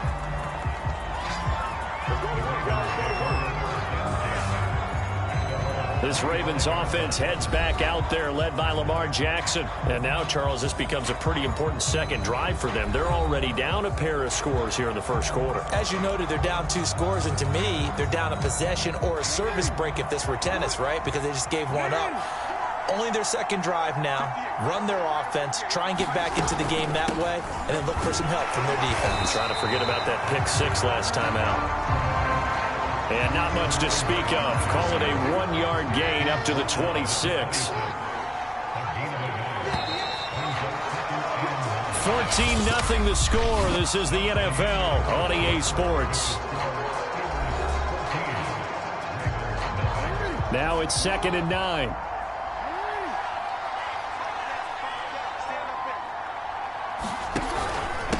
This is Lewis on the handoff. And he's taken down, but able to slip across the 35. I'm okay with the call there. In fact, I actually like it. I know they're down a couple of scores, but the running game worked in that situation. I would continue to go in that direction. Off the play fake, here's Jackson. And this is going to be hauled in by the tight end, Andrews. And he takes it down deep into Pittsburgh territory. It's a big play there for Baltimore. The thing that hurt on that play, the missed tackle, that allowed the extra yardage. It's a matchup game in the NFL. You get the guy that you want isolated, have him miss a tackle, and off you go. So the big play means just like that, they'll operate from the red zone now on first down. Jackson now.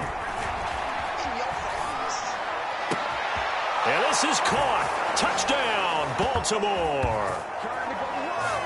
A great effort there. His second touchdown on the season. And the Ravens have cut it to within a score. And in the red zone, I guess this is why you have a guy like that on your roster. Without a doubt, and if you have him, you use him because he's a guy who's going to win just about every time. I don't care what the coverage is.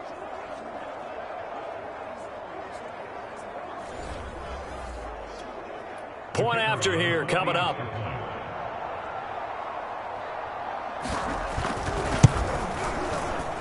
And that one makes it 14-7. So that drive, 4 plays, and it's capped off by the Baltimore score. The kickoff team on the field now as they will send this one away. And here comes a return from just beyond the goal line. And he'll be dropped at the 21-yard line, so bringing it out of the end zone proves not a good decision, loses him about 4 yards.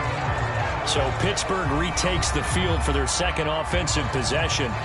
And that last drive was very, very balanced, pretty methodical. You think they go that route again? I'm always of the school that until they stop me from doing something, I'm going to continue. And I think that that's exactly what they'll look to do. But the beauty is the balance that they've created sets up opportunities for big plays. Looks like a run, turn into a play action, and throw one deep. It's a 6-yard pickup, and it gets them to 2nd and 4. And they give this time to the tailback.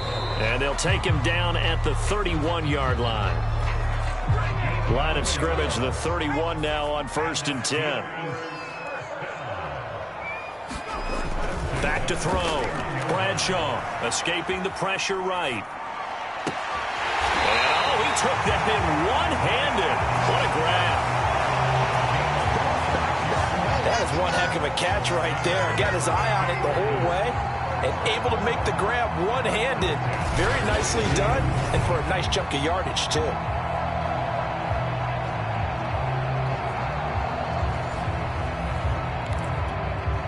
So in Raven territory now. Here's a 1st and 10 at the 42-yard line.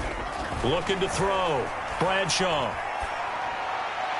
And this one is incomplete. Similar to a shooter in basketball, just connected on the previous shot. They run another set for him on the next play. Now, we had a guy who made the catch. They tried to get the big one downfield, but came up empty.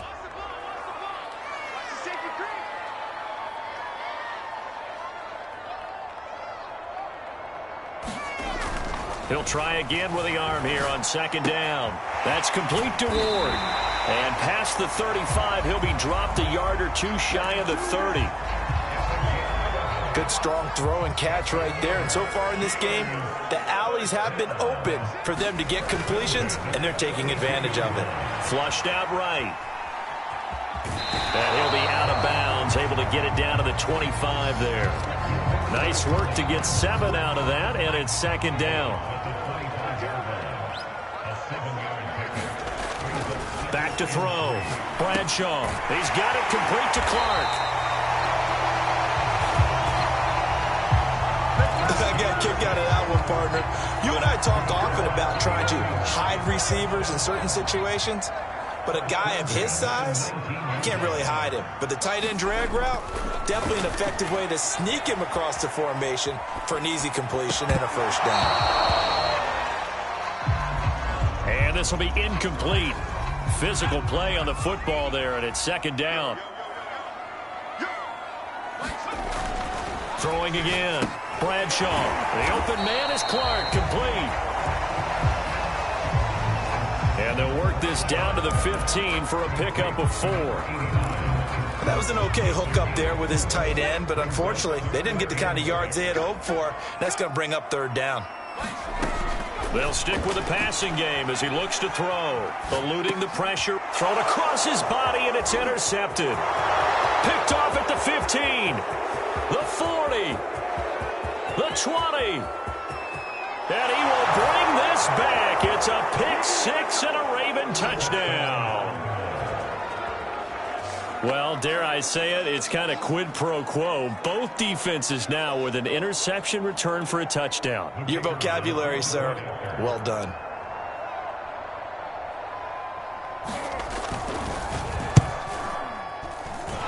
Extra point splits the uprights. And we are tied here in the second quarter. A heck of a play there defensively, getting the interception, navigating his way into the end zone for the touchdown. This one tied at 14 now as he sends this one away. From a yard or two deep, here comes a return. And a good return as he'll be stopped just shy of the 30-yard line. Second quarter, 2 minutes to go. Tie ball game.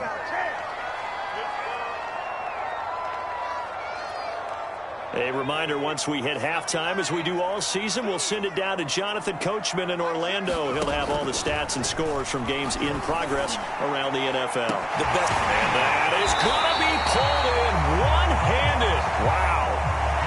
First down now, but that clock rolling.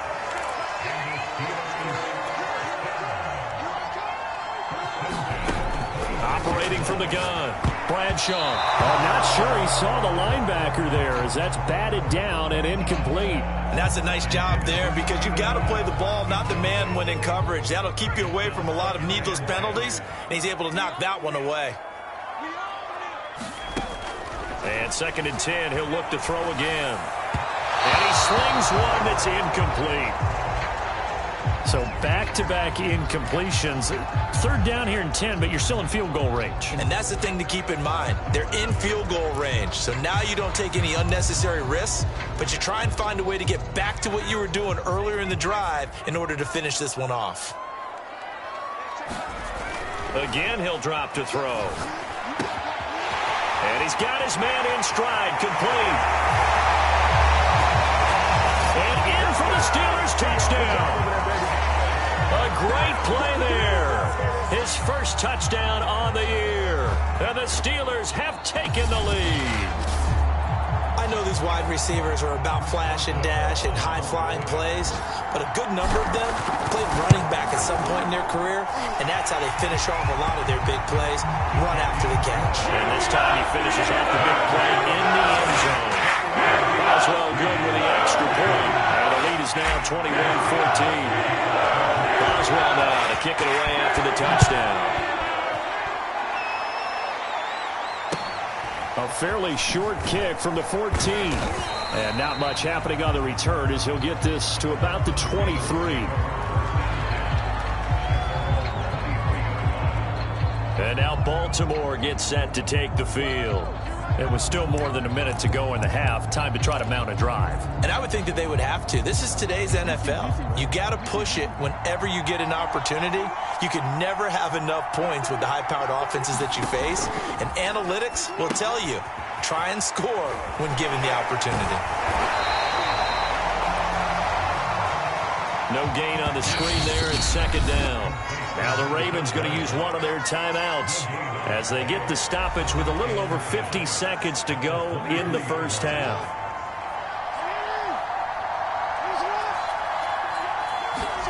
Looking to throw again on second down. Jackson.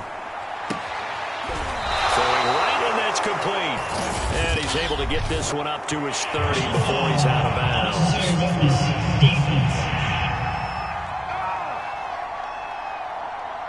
A little too much extracurricular there. When you have a game with a lot of contact, tensions are going to run pretty high. You're going to be emotional, but you have to harness it somehow, and he didn't on that play. Complete. This is Lewis. And they're well past midfield, just a yard or two shy of the 40. The Ravens going to use the second of their timeouts as they stop it here with just under 40 ticks to go in this first half. Now Jackson on first down. Quick hitter here, it's complete. 5 yards on the catch there, brings up second down.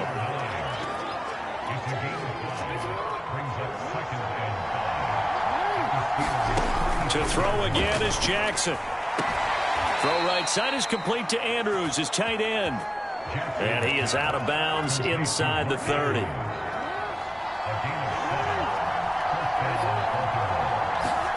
Throwing now, Jackson on first down. Flush to his right. And they'll have it in the red zone before he crosses over out of bounds. That was an excellent job of recognizing the situation. His first read wasn't there. Heck, his second read wasn't there. But he bought himself a little extra time scrambling out of the pocket, got to the sticks, and picked up the first down. He's got a man. It's his fullback. And the Ravens are going to have a first and goal as he'll be taken down at the 7-yard line. So with 2 ticks left here in the half, on is the field goal unit. From the right hash here, should be an easy one. And his kick is good.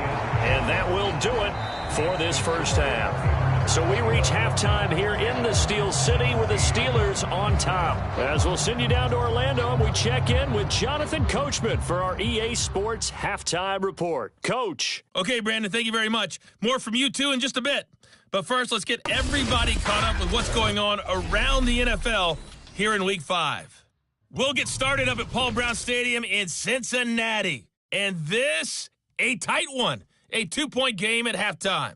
Joe Mixon, a touchdown run in that first half. From there, we head to Foxborough to check on the Patriots at home at Gillette Stadium. And they have the lead over the visiting New York Jets at halftime. Mac Jones with a couple of touchdown passes. And okay, so much for our halftime break. Apparently we're going to get right back to it. Lastly, let's get up to Buffalo to check on the Bills. And they have the lead in that one over the visiting Dallas Cowboys. Davis Webb has thrown a touchdown pass. Jackson now to return. And a decent return out to the 27-yard line.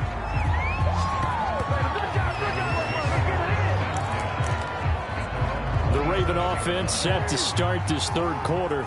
And they do trail, but they have a chance to possess the football first to try and do something about it. And that certainly makes it something of an important drive for them, because is it going to win the game? No, but you have to do something to bring some life to your sideline. And now they are knocking on the door inside Pittsburgh's 10. 89 yards for him on the ground now, as he has been terrific here this afternoon. Well, that didn't take long. One play, and we're already looking at a first and goal situation.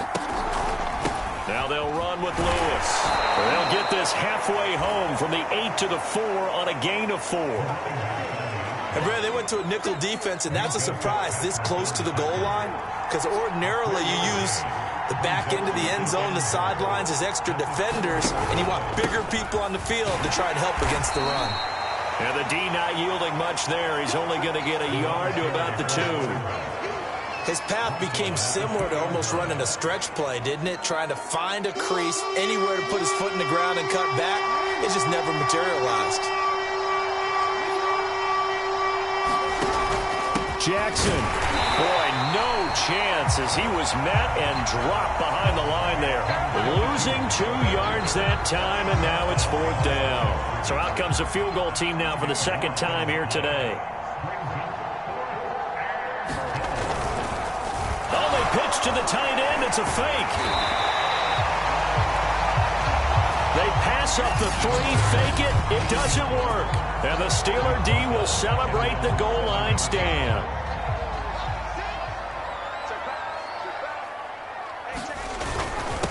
Now a handoff here to his running back. And he will take this up to about the 8-yard line. Linebacker Patrick Queen bringing him down. Yeah, things were pretty stacked up there in the middle of the line. A lot of bodies, not much space. I think ultimately he was fortunate to get anything out of that run. To throw on 2nd down, Bradshaw. He rifles one that's intercepted. Good positioning, and it's picked off. So a dangerous pass over the middle into zone coverage, and it bit him hard. And what's really difficult when you throw it in that direction and versus that zone, that means the linebackers have gotten to their spot, gotten their heads back around, and they can see the quarterback and everything in front of them. And they took big advantage of it, went the other direction, had some blocking, and picked up a touchdown. From a couple yards deep, he'll bring it out of the end zone. And a good return, able to get out across the 35 to the 36.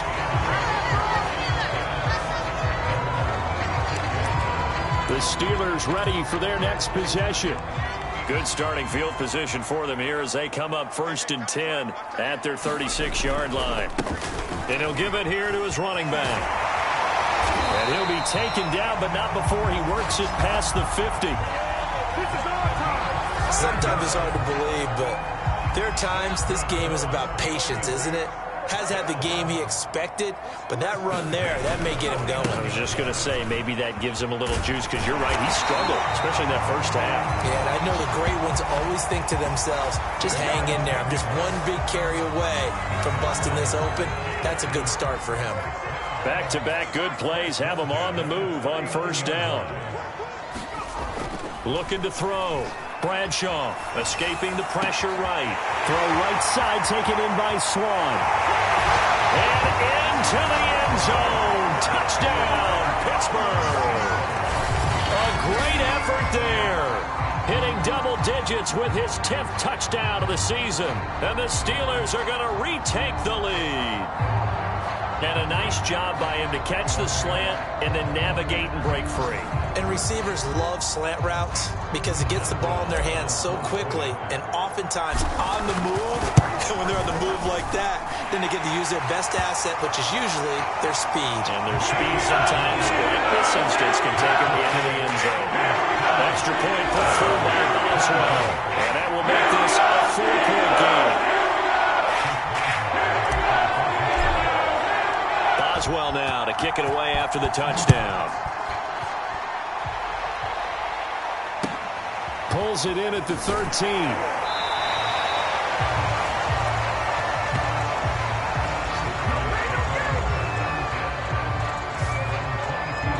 Baltimore about ready to go on offense.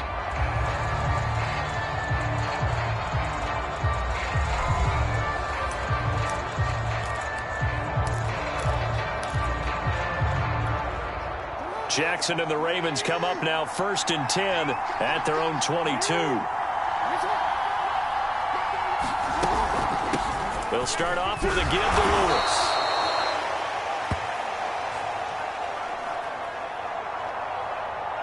Five yards is the tally on 1st down. That brings up 2nd and 5. That's a really good gain right there. They pick up 5 yards halfway to a 1st down. The only problem now in the huddle, everyone's going to want to touch the football. Be a lot of chattering now because they've seen that they can move the line of scrimmage. Whenever we talk about the best strong safeties, one word constantly comes up, and that's instincts. Being able to diagnose run or pass and make the appropriate moves. He crashed down hard there. He was ready for that running play. He's got Mason complete. And they get him down, but not before he takes it across the 40-yard line. As you know, so many things in the passing game are based on yardage. Sometimes it's just based on timing, and that's what we saw right there on that play. 3rd and 3, just get the ball right to the receiver. It was the hitch route. And tell us, what is the hitch route? Yeah, just take really one step, like you're driving off the line of scrimmage, get the defensive back on his heels, get the ball out to the receiver, and he does the rest. Credit him with a 1-yard gain there to make it 2nd and 9. They try again with Lewis. And he'll push his way up to about the 44 here. 2 runs in a row, but only 2 yards to show for it. Well done to sniff that out defensively. He had it diagnosed pretty quickly. I love that description because diagnosed is perfect on that one. Read his keys, made the play, and he couldn't even get going moving the football. Yeah, this pass broken up. Excellent coverage there on 3rd down, as that was not an easy one to hold on to. Partner, the way this offense has marched up and down the field during this game, it's almost a surprise to see an incomplete pass on 3rd down, isn't it? Yeah, they have had their foot on the gas all game long, but here finally stalling out. Returnable now for Woodson. 43 yards on the punt, return of 4, and the Steelers are going to take over 1st and 10 deep in their own territory. The Steeler offense here about ready for their next drive. And brought down, but not before reaching the 25. So both teams trade touchdowns, and the 3rd as we're through 3 quarters of play. This is the National Football League on EA Sports.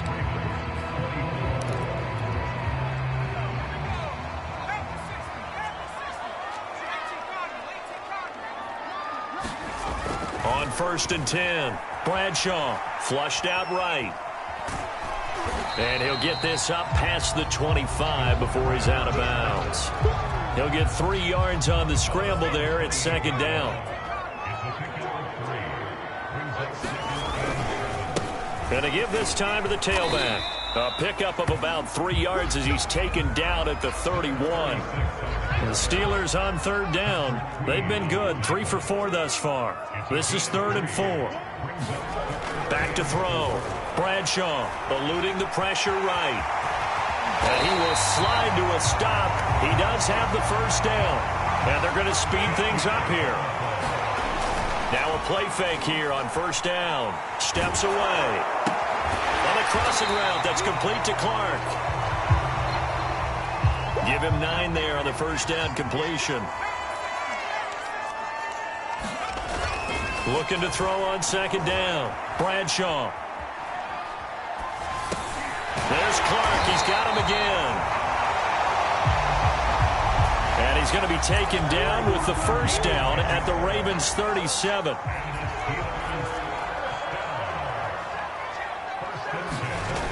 Looking to throw. Bradshaw over the middle. He gets it to Swan. Complete. Looking to speed things up here, going with some tempo. A run right side. It's Bettis.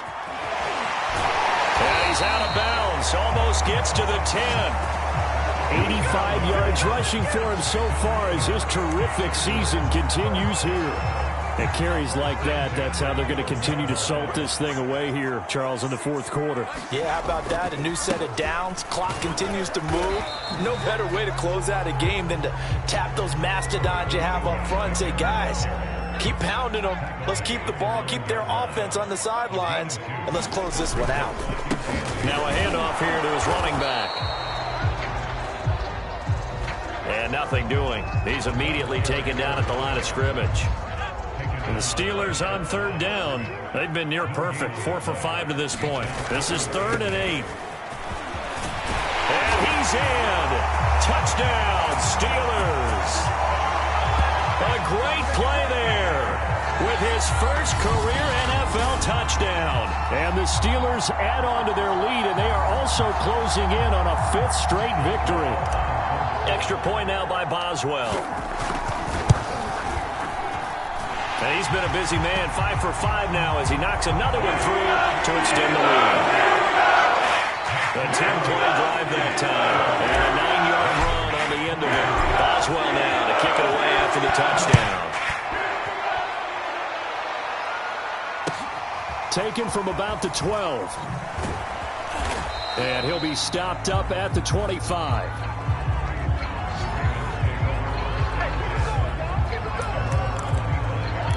Baltimore's offense set for this next possession. And the script really is flipped for them. The momentum on the other sideline, and now they have to try and battle back from a 2-score deficit. Now left side on the swing pass. And he's upended at the 33 following a good pickup of 8. Decent start to the drive there. Of course, they need the touchdown, 2-point conversion, and a field goal. Yeah, those guys are into it. How about the guys on the sidelines? You see the coaches signaling, all the personnel groups up on the sideline ready to go in and out of the game. They've got to condense their time now in order to try and get back into it. And he gets this one to midfield before he's brought down. You cannot write these guys off just yet, not with a quarterback like that under center. You mean it actually crossed your mind with him running the team that you could actually maybe write this game off? Not yet. Not a chance. Not with him. We've seen it too many times. Here's a pass swung out left to his running back. And he'll be taken down at the 44-yard line. So the completion good for 6 yards. And that'll make this a 2nd down. So it's Raven football here as we welcome you back. And let's see what they've come up with offensively after having time to talk it over. Flush to his right. First down and more for Jackson. And he is out of bounds, but not before he's inside the 30. Late in the game, defense trying to avoid a big play. He's able to work out of the passing game, turn it into a run, pick up the first, and stop the clock as well. And you know in this situation, everything is sped up. The intensity, the thinking, everyone's movement. But for a quarterback, he has to continue to be what we call a flatliner. Level in everything he does and read the clock, feel it in the pocket, and go at the appropriate time. And he's got it. And he is into the end zone for a Baltimore touchdown. A great effort there. His 4th touchdown on the year. And the Ravens have made it a 1-score game again here in the 4th. Here's Jackson. And this is caught. They got it. And that could be an important 2 points. It gets them back within a field goal.